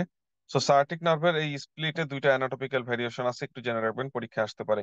এই স্প্লিটটা হতে পারে পপ্লিটিয়াল ফসাতে, এই স্প্লিটটা হতে পারে প্রক্সিমাল থাইতে। সব সময় যে এটা কি বলে পপ্লিটিয়াল ফসাতে হবে এরকম কোনো কথা নাই। সায়াটিক নার্ভে নার্ভ রুটে যদি কম্প্রেশন হয় সেটা ইউজুয়ালি হার্নিয়েটেড ডিস্ক দিয়ে অথবা পোস্টেরিয়র হিপ ডিসলোকেশন দিয়ে, দুইটার মধ্যে হার্নিয়েটেড ডিস্কটা বেশি ইম্পর্টেন্ট। আর পোস্টেরিয়র হিপ ডিসলোকেশন তখনই হবে যখন কার অ্যাক্সিডেন্ট হয়েছে এবং ফ্লেক্স অবস্থায়, মানে হিপ জয়েন্টে ফ্লেকশন অবস্থায় বসেছিল, নি তখন নিতে ধাক্কা খাইছে, সামনের দিক থেকে এসে বাড়িটা খাইছে, এইটা। অথবা পাইরিফর্মিস সিনড্রোম। ওকে, অলরাইট। তারপরের কথা কি, সায়াটিক গেল। Common peroneal nerve relation extremely important. Common peroneal nerve relation, common peroneal nerve হলো lateral aspect of the leg, fibular neck fracture. এটা ট্রমা দিয়ে আসবে অথবা এটা কাস্ট প্লেসড করা হয়েছে, ঠিক আছে, প্লাস্টার করা হয়েছে, সেটার পরের ঘটনা। এই দুইটা ফাইন্ডিং নিয়ে আসবে। অ্যানাটমিক্যাল সাইটটা ওরা খুবই পছন্দ করে। এবং কি কি ঘটনা ঘটে, তার ফুড ড্রপ হয় কিসের জন্য, তার সেন্সেশন লস হয়ে যাবে, কোন এরিয়ার সেন্সেশন লস হয়ে যাবে, এক্সট্রিমলি ইম্পর্টেন্ট। এখানে যতটা আছে, এখানে যেই কটা আছে তার মধ্যে সবচেয়ে এক নম্বর ইম্পর্টেন্ট হলো কমন পেরোনিয়াল নার্ভ রিলেশন। তারপরে কথা হলো টিবিয়াল নার্ভ। টিবিয়াল নার্ভের লেশন হলে আমরা বুঝবো কি করে, সেটা হলো ফুটে তার প্লান্টার ফ্লেকশন এফেক্টেড হবে এবং তার ফুটে সেন্সরি এফেক্টেড হবে। সুপিরিয়র গ্লুটিয়াল নার্ভের লেশন, এটা হলো আমি বলবো যে পুরো লিস্টের মধ্যে second most common. Superior gluteal নার্ভের যখন লেশন হবে তখন টেন্ডেলবার্গ সাইন পাওয়া যাবে। এই টেন্ডেলবার্গ সাইন মানে কি, যে মানে যেই দিকে ঝুঁকে পড়বে আমার বডিটা, যেই দিকে লিন হয়ে যাবে, সেই দিকে কি নার্ভ রিলেশন নাকি তার অপোজিট দিকে নার্ভ রিলেশন, কি মনে হয়? তাহলে মনে রাখতে হবে যে এদিকে ঝুঁকে পড়বে তার অপোজিট দিকে হলো নার্ভ রিলেশন, মনে থাকে যেন। ইনফেরিয়র গ্লুটিয়াল নার্ভ, এগুলো এক্সপ্লানেশন এখন এক্সপ্লেন করার সময় না, আমি আগেই বলছি ফার্স্ট এড রিভিশন ক্লাসে আমি এক্সপ্লেন করতে পারবো না। কতটুকু এক্সপ্লেনেশন নিলে আপনি হ্যাপি এটা আপনার কল, কিন্তু এগুলো সবকিছু, অনেক কিছুর এক্সপ্লেনেশন আছে। ইনফিরিয়র স্পেশালি যখন আমি আফসোস প্রকাশ করি যে শালার এটা এক্সপ্লেন করতে পারলাম না, তখন বুঝতে হবে কেন আমি ফ্রাস্ট্রেটেড। তার মানে এটা খুব ইন্টারেস্টিং এক্সপ্লেনেশন আছে, যে এক্সপ্লানেশনটা একটা স্টুডেন্টের লাইফ ইজি করে দেয়। এই জন্য আমি তখন আমি সেটা বলতে পারতেছি না, এই জন্য frustrated. But it is what it is, এটা রিভিশন ক্লাস, এই জন্য এটা রিভিশন ক্লাস। তো রিভিশন ক্লাস যে শুধু আপনার জন্য কঠিন তা না, আমার জন্য কঠিন, বিভিন্ন দিক থেকে কঠিন। কারণ অ্যাজ এ টিচার এটা এক্সপ্লেন করতে ভালো লাগে, ডিটেলস পড়াতে ভালো লাগে। আবার আর একটা ব্যাপার হলো যে এরকম রিভিশন ক্লাসে যেটা হয়, একটা টাইমের মধ্যে তাড়াতাড়ি শেষ করতে হবে। তো এটা একটা স্টুডেন্টের জন্য যেমন সত্য, এটা টিচারের জন্য সত্য। রিভিশনের মধ্যে আমাদের একটা এইম থাকে যে শেষ করতে হবে, টাচ করতে হবে, তাই তো? তো এটা একটু স্ট্রেসফুল। ইনফেরিয়র গ্লুটিয়াল নার্ভের লেশনটা অত বেশি ইম্পর্টেন্ট না। তারপরে পুডেন্ডাল নার্ভের লেশনটা অ্যাগেইন এটা, পুডেন্ডাল নার্ভটা আমরা কখন ব্লক করি, কিভাবে ব্লক করি, অ্যানাটমিক্যাল লোকেশন কি, সেইটা আসবে পরীক্ষাতে। অ্যাঙ্কেলের স্প্রেনের মধ্যে মোস্ট কমন লোকেশন কোনটা, মোস্ট কমনলি কোন লিগামেন্ট ইনজুরি হয়, সেটা হলো অ্যান্টেরিয়র ট্যালোফিবুলার লিগামেন্ট। কখন হয় সেটা, ওভার ইনভার্সন হয়ে গেলে তখন এটা হয়, ঠিক আছে। সো কোনটা আগে ফ্র্যাকচার টিয়ার হয় এবং কোন ধরনের, কিভাবে পাটা পড়লে সেটা ফ্র্যাকচার হয়, এটা হলো আপনাকে পরীক্ষা আসবে। অর্থাৎ আপনি যদি পাটা পড়ে হলো ল্যাটারাল বর্ডার অফ দ্য ফুটটা যদি আগে পড়ে এবং মিডিয়াল বর্ডারটা এলিভেটেড হয়ে যায়, এইভাবে যদি আপনার মানে স্প্রেন হয়, সেক্ষেত্রে এই লিগামেন্টটা সবার আগে যায়। ওকে, এইটুকু জানি আমরা। Sign of lumbosacral radiculopathy extremely important. যখন আমরা এই কি বলে, এই লাম্বোস্যাক্রাল রেডিকুলোপ্যাথি পড়বো, তখন আমাদেরকে কয়েকটা জিনিস বুঝতে হবে। এই রেডিকুলোপ্যাথি কি দিয়ে হচ্ছে? এই রেডিকুলোপ্যাথি হতে পারে ইন্ট্রাভার্টিব্রাল ডিস্ক নিউক্লিয়াস পালপোসাসটা হার্নিয়েশন হচ্ছে, ঠিক আছে। লাম্বোস্যাক্রাল স্পাইনাল নার্ভ, এই ইন্টারভার্টিব্রাল ডিস্কটা যে হার্নিয়েশন হচ্ছে, এটা যদি পোস্টেরিয়র ল্যাটারালি হয়, তা পোস্টেরিয়র ল্যাটারালি কেন হয়? এটা হলো ভার্টিব্রাল বডি, এটা হলো স্পাইনাস প্রসেস, এটা হলো ল্যামিনা, এখানে হলো ক্যানাল, ঠিক আছে। এই ট্রান্সভার্স প্রসেস, সরি, এটা হলো স্পাইনাস প্রসেস। তা এটা এখানে হলো নিউক্লিয়াস পালপোসাসটা আছে। তা সে এই বরাবরও তো আসতে পারতো। তো বরাবর সাধারণ একেবারে যে আসে না ব্যাপারটা এরকম না, কিন্তু বরাবর এখানে আমাদের একটা স্ট্রেন্থ আছে। সেই স্ট্রেন্থটা কি, সেটা হলো পোস্টেরিয়র লঙ্গিচুডিনাল লিগামেন্ট। আর এটার অ্যান্টেরিয়রলি একটা লিগামেন্ট আছে, সেটাকে বলা হয় অ্যান্টেরিয়র লঙ্গিচুডিনাল লিগামেন্ট। এই লিগামেন্টের জন্য সে ডিরেক্টলি পোস্টেরিয়রলি আসাটা হলো একটু uncommon. Rather posterior laterally displace হওয়াটা তার জন্য বেশি কমন। যখন সে পোস্টেরিয়র ল্যাটারালি ডিসপ্লেসড হয়, তখন সে নার্ভ রুট গুলোকে কম্প্রেশন করে। কারণ আমরা জানি স্পাইনাল কর্ডটা থাকে হলো এই জায়গায়, আর নার্ভ রুট গুলো এদিক দিয়ে বের হয়। এই জন্য সে তখন নার্ভ রুট গুলোকে কম্প্রেশন করে। আর পোস্টেরিয়র মিডিয়ালি, পোস্টেরিয়র সুপিরিয়রলি যদি সে আহ হার্নিয়েট করে, তখন সে স্পাইনাল কর্ডকে ডিরেক্টলি কম্প্রেস করতে পারে। একেবারে আনকমন না, পাওয়া যায়, ঠিক আছে। তা যাই হোক, যে কথাটা আপনাকে জিজ্ঞেস করবে হার্নিয়েশনটা হয় কার, এক নম্বর কথা আপনাকে জানতে হবে হার্নিয়েশনটা হয় নিউক্লিয়াস পালপোসাসের। কিভাবে হার্নিয়েশন হয় posterior laterally, why this is most common, কারণ পোস্টেরিয়র লঙ্গিটিউডিনাল লিগামেন্ট থাকে, স্পাইনাল ক্যানেলে যেতে পারে, অথবা ওই যে কি বলে ফোরামেন, স্পাইনাল ফোরামেনের মধ্যে যেতে পারে, তাই তো? ফোরামেনে যে এসে ব্লক করবে কাকে? নার্ভ রুটকে। তাহলে নার্ভ রুটকে ব্লক করলো। নার্ভ রুটকে যখন ব্লক করবে তখন কোন নার্ভটাকে ব্লক করবে? এই কথাটা extremely important. Usually below the level of herniation নার্ভটা এফেক্টেড হবে, usually below the level of herniation. ঠিক আছে, মুখস্থ করে ফেলেন অ্যানাটমিক্যাল, এই যে এখানে এক্সপ্লেন করছে, ছবি দেখে বুঝতে পারলে বুঝছেন, না বুঝলে কোনো সমস্যা নাই। ঠিক আছে, এটার একটা এখানে এক্সপ্লেনেশন দেওয়া আছে, ছবির মধ্যে দেওয়া আছে, যেহেতু ছবিতে দেওয়া আছে আমি দেখা দিতেছি। দেখেন, এটা হলো L4, আর এটা হলো L4, আর এটা হলো L5। তাহলে সে হলো এই বরাবর এসে প্রেস করতেছে, আর এই L4 নার্ভটা কিন্তু উপর থেকে এভাবে বেরোচ্ছে। ঠিক আছে, উপরের দিক থেকে বেরোচ্ছে কেন? কারণ স্পাইনাল কর্ড তো আরো আগে শেষ হয়ে গেছে, দ্যাটস ওয়াই। এই জন্য সে তাকে কম্প্রেস করবে। এই কথাটা, এই জিনিসটা জানা ইম্পর্টেন্ট যে কোন লেভেল, কোন নার্ভটাকে কম্প্রেস করবে। কিন্তু এত এত স্ট্রেসফুল টেস্ট হবে না আপনার জন্য। ঠিক আছে, যে বলো এটার জন্য কোন নার্ভকে এফেক্ট করছে, এত স্ট্রেসফুল হবে না। কি কি জিনিস, কয়েকটা জিনিস আপনাকে জানতেই হবে। নাম্বার ওয়ান, কে হার্নিয়েট হয়, কোন ডিরেকশন বরাবর হার্নিয়েশন হয়। তারপরে হলো আপনার ফোরামিনাল স্টেনোসিস হয়, নার্ভ রুটকে কম্প্রেশন করে। পজিটিভ পাবো আমি straight leg raise test positive, আর straight leg raise test positive পাবো। হ্যাঁ, এইটুকু, এই দুইটা জিনিস জানলে মোর দেন এনাফ। ঠিক আছে, আর পেরিফেরাল নার্ভ লেশনের সকল ফাইন্ডিংস আমি পাবো। যদি একটা নার্ভ রুটকে কম্প্রেশন হয় তাহলে কি হবে? Peripheral nerve affected. Peripheral nerve যদি এফেক্টেড হয়, রিফ্লেক্সের কি অবস্থা হয়? পেরিফেরাল নার্ভ মানে হলো কি? Lower motor neuron. তাহলে কি রিফ্লেক্স কি থাকবে নাকি থাকবে না? রিফ্লেক্স থাকবে না, তাই তো? এখন আপনাকে এই এই যে কোন নার্ভ রুট এফেক্টেড হয়েছে সেটার উপর বেস করে পরীক্ষা টেস্ট করবে। সবচেয়ে ইম্পর্টেন্ট হলো S1।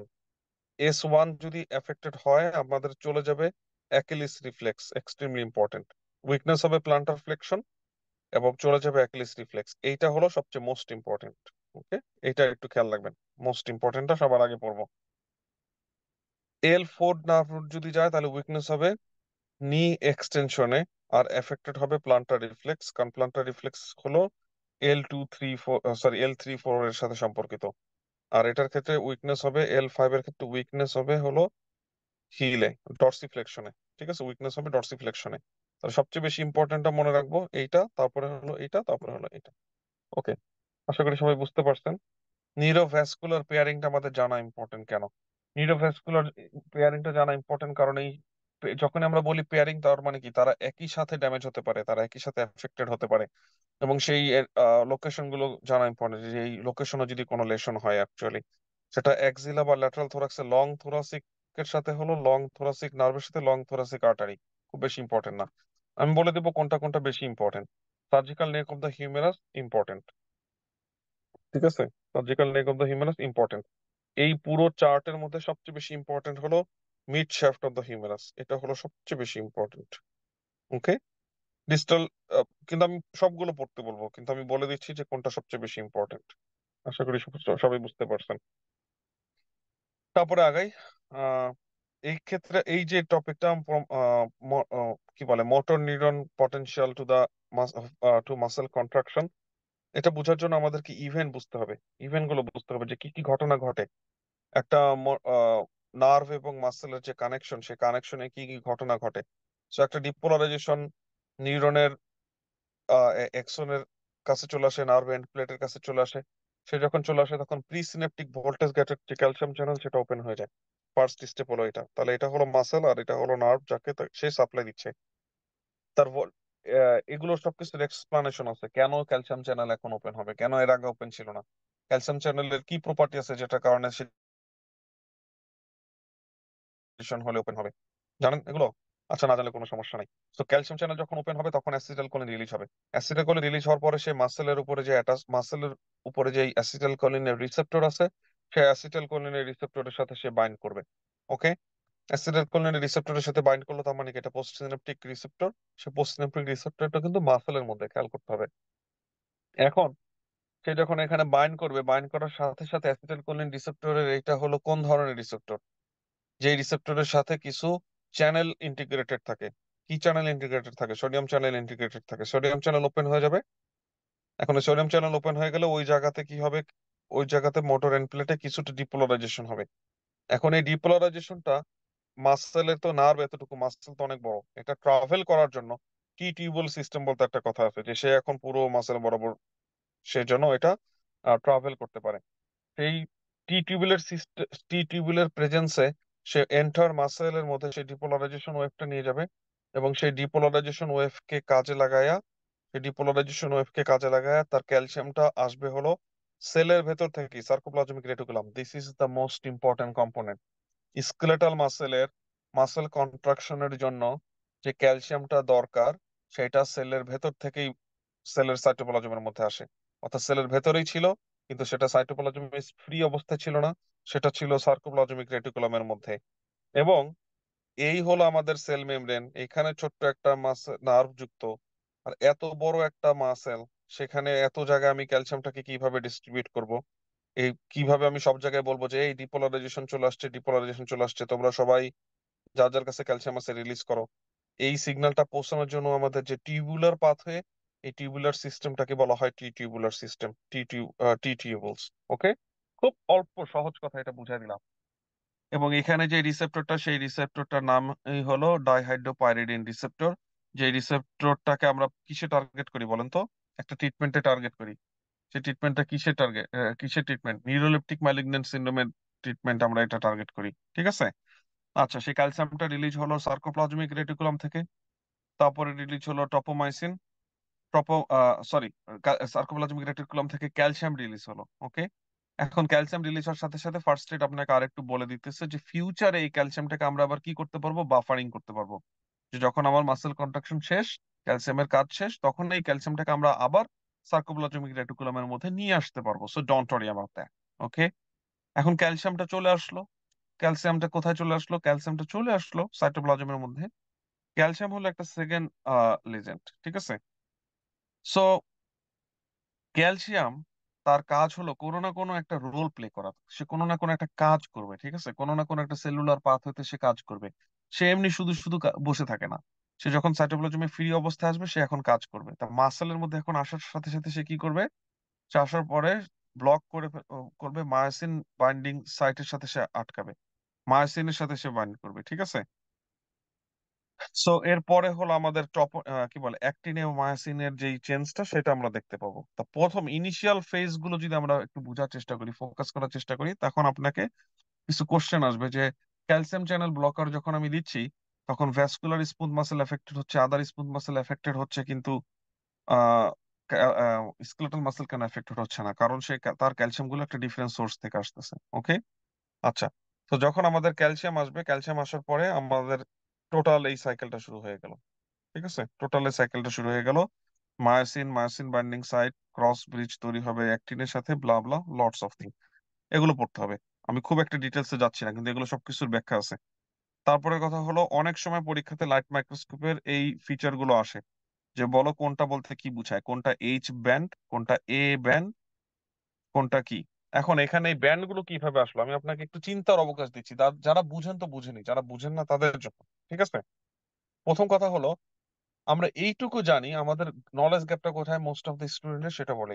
আমাদের সকল স্টুডেন্ট জানে যে মাসেল কন্ট্রাকশনের জন্য অ্যাক্টিন মায়োসিনের কাপলিং হচ্ছে, অ্যাক্টিন মায়োসিন একজন আরেকজনের অ্যাটাক করতেছে। ওকে, আমরা এটা বুঝি। আমরা এটুকু জানি অ্যাক্টিন মায়োসিন দুইজন মাসেলের মধ্যে আছে, সেইটুকু আমরা বুঝি। নেক্সট কোশ্চেন হলো, what the hell is going with the I band, A band, H band, ওরা কারা? ঠিক আছে? তাহলে অ্যাক্টিন মায়োসিন গুলো যখন আমাদের এভাবে সজ্জিত অবস্থায় থাকে, অ্যাক্টিন মায়োসিন গুলো যখন আমরা সজ্জিত অবস্থায় থাকে, তখন আমি একটা প্যাটার্ন দেখতে পাই। ধরেন বুক সেলফে বুক গুলো গুছায় রাখা আছে। তো ধরেন আমি আপনার বাসায় গেলাম, আপনি আমাকে বললেন, ভাই আমার কাছে দুই ধরনের বুকস আছে। একটা বুক হলো, কিছু হলো ওই দেখেন আমার বুক সেলফ, দূর থেকে দেখালেন, ড্রয়িং রুম থেকে, যে ওই যে আমার বুক সেলফ, ওই বুক সেলফে there are some non medical books and there are some medical books. So দূর থেকে আমি দেখবো বুকস গুলা অর্গানাইজড হয়ে আছে। হয়তো আমি পুরো ডিটেলস আইডেন্টিফাই করতে পারবো না, হুইচ ওয়ান রিয়েলি মেডিকেলের বুক, কোনটা রিয়েলি মেডিকেলের বুক না। কোন এরিয়াতে কোনো বুকই নাই, কারণ আমি দেখবো যে ওইটা একটা শেলফের মধ্যে সবগুলো বই আছে, এরপরে শেলফে সবগুলো বই আছে, এবং দুইটা শেলফের মাঝখানে একটা গ্যাপ আছে। রাইট? আমি একটা গ্রস একটা আইডিয়া পাবো যে কিভাবে সজ্জিত আছে। সো অ্যাক্টিন মায়োসিন গুলো কিভাবে সজ্জিত আছে, সজ্জিত থাকার কারণে আমরা এটাকে একটা গ্রুপ আকারে আমরা কিছু শ্যাডো দেখতে পাই। কেউ বলতে পারবেন এই শ্যাডোটা, এই যে ছবিটা যে দেখা যাচ্ছে, এটা কিসের ছবি? কোথায় দেখছি এই ছবিটা? আমরা কোন ধরনের মাইক্রোস্কোপে দেখছি? কোন ধরনের মাইক্রোস্কোপে দেখছি আমরা এই ছবিটা? কোনো সমস্যা নাই। আপনার আগের অনেক মানুষ এই ধরনের কোশ্চেন না জেনে স্টেপ 3 পাস করে রেসিডেন্সিতে ঢুকে গেছে। ঠিক আছে, ডোন্ট ওয়ারি। এই ছবিটা আমরা ইলেকট্রন মাইক্রোস্কোপে দেখছি। ওকে, সো আমরা এরকম ছবি দেখতে পাই, লাইট মাইক্রোস্কোপ না। সো এই ছবিটা আমরা দেখবো। তাহলে এই ছবিটা তখন আপনাকে জিজ্ঞেস করবে, এই ছবির কনসেপ্ট আপনাকে জিজ্ঞেস করবে যে আমরা এই ব্যান্ডিং গুলো বুঝি কিনা। ঠিক আছে, এখন এই ব্যান্ডিং থেকে আপনি কয়েকটা কোশ্চেন করবেন, 2টা কোশ্চেনের অ্যান্সার যদি কেউ দিতে পারে, অ্যাকচুয়ালি যেটা উচিত প্রথমে বুঝা যে জে ব্যান্ড মানে কি, আই ব্যান্ড মানে কি, এ ব্যান্ড মানে কি, সবগুলো বুঝতে পারা। তারপরে কোশ্চেন যেটা করবেন যে কোন জিনিসটাকে ইউনিট বলে। এরপরে সবচেয়ে ইম্পর্টেন্ট কোশ্চেন যেটা, যে কোনটার মাসেল কন্ট্রাকশনের সময় কোনটা লেন্থ শর্ট হয় আর কোনটা লেন্থ শর্ট হয় না। এই 2টা কোশ্চেনের অ্যান্সার দিয়ে সামনে আগে যাবেন, কোনো সমস্যা নেই। Type of the muscle fibre, type of the muscle fibre, type 1 fibre কি কি, টাইপ 2 ফাইবার কি কি, কন্ট্রাকশনের ভেলোসিটি কিরকম, এবং সেখানে ফাইবারের কালার কিরকম, মেটাবলিজমের টাইপ গুলো কি কি, কি ধরনের ট্রেনিং করলে আমি এটা পাবো। স্কেলেটাল মাসেলের অ্যাডাপ্টেশনের মধ্যে আমরা কি দেখতে পাই? একটা হলো অ্যাট্রফি আর একটা হলো হাইপারট্রফি। হাইপারট্রফির মেকানিজমটা কি, extremely important. Vascular smooth muscle contraction and রিল্যাক্সেশনের ফেজ, এখানে আমি কয়েকটা জিনিস দেখতে বলবো, কয়েকটা জিনিস দেখতে বলবো, যে কিভাবে ক্যালসিয়াম চ্যানেল ব্লকার হেল্প করবে এবং কিভাবে সাইক্লিক জিএমপি আপনাকে এফেক্ট করবে। কারণ সাইক্লিক জিএমপি এফেক্ট করলে আপনারা অনেক কিছু বুঝতে পারবেন। ঠিক আছে, তো সাইক্লিক জিএমপির সাইডটা আমি দেখতে বলবো আর ক্যালসিয়ামের সাইডটা দেখতে বলবো। That's it. এখানে আরেকটা ইম্পর্টেন্ট কনসেপ্ট আছে, সেটা হলো নাইট্রিক অক্সাইড সিনথেসিসের জন্য কোন অ্যামাইনো অ্যাসিডটা দরকার হয়, সেটা হলো আর্জিনিন অ্যামাইনো অ্যাসিডটা দরকার হয়। এইটুকু আমি সবাইকে অন্তত দেখতে বলবো। মাসেলের প্রোপায়োসেপশন, মাসেলের প্রোপায়োসেপ্টরি সেন্সেশন মানে কি? আচ্ছা, আগে দরকার নাই, প্রোপায়োসেপশন আমাদের কি কয়টা ফাংশনে হেল্প করে? প্রোপায়োসেপশন আমাদের 2টা জিনিসে হেল্প করে, সেটা হলো তার রিফ্লেক্স, তার পজিশন, ব্যালেন্স, এই জিনিসগুলো প্রোপায়োসেপশনের জন্য ইম্পর্টেন্ট। ওকে, অলরাইট।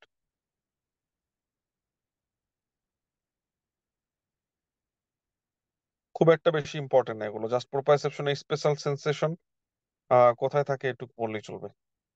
বোন ফর্মেশন, বোন ফর্মেশন মডারেটলি ইম্পর্টেন্ট। আপনাকে জিজ্ঞেস করবে, একটা বোনসের কথা বলে জিজ্ঞেস করতে পারে যে এটা কোন ধরনের অসিফিকেশন হয়েছে, এন্ডোকন্ডাল অসিফিকেশন কোথায় হয় আর মেমব্রেনাস অসিফিকেশন কোথায় হয়। মেমব্রেনাস গুলোতে ফোকাস করবেন, তারপরে বলবেন বাকি যা আছে সবগুলো হলো কি বলে এন্ডোকন্ডাল অসিফিকেশন।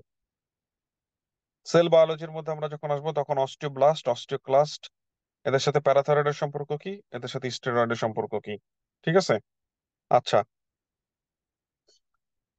অস্টিওক্লাস্ট সম্পর্কে আমরা সবাই জানি যে অস্টিওক্লাস্ট সে হলো ক্যাটাবলিজম করতেছে। তা সে ক্যাটাবলিজম করে ঠিক আছে, কিন্তু সেখানে অস্টিওব্লাস্টের রোল থাকে, অস্টিওব্লাস্ট তাকে সিগন্যাল দিতে হয়, আদারস সেটা পারে না। কয়েকটা টেক হোম মেসেজ আছে এখানে, যেখানে অস্টিওব্লাস্টিক অ্যাক্টিভিটি, যেখানে অস্টিওক্লাস্টিক অ্যাক্টিভিটি আছে সেখানে অস্টিওব্লাস্টিক অ্যাক্টিভিটিও আছে। কারণ সে রিঅ্যাক্টিভ বোন ফর্মেশন করে। তখন আমি যেটা দেখতে পাবো সেটা হলো ইনক্রিজ অ্যালকালাইন ফসফেটেস। তাহলে কোনো একটা পেশেন্টের যদি আমি দেখতে পাই হাইপার ক্যালসিমিয়া এবং একই সাথে ইনক্রিজ অ্যালকালাইন ফসফেটেস, এটা ইন্ডিকেট করে তার অস্টিওব্লাস্টিক অ্যাক্টিভিটি আছে। বা যদিও তার আমি এক্সরেতে মনে হবে অস্টিওক্লাস্টিক অ্যাক্টিভিটি বেশি। তা এইটা হলো ব্যাপারটা এরকম যে একটা indirect measurement.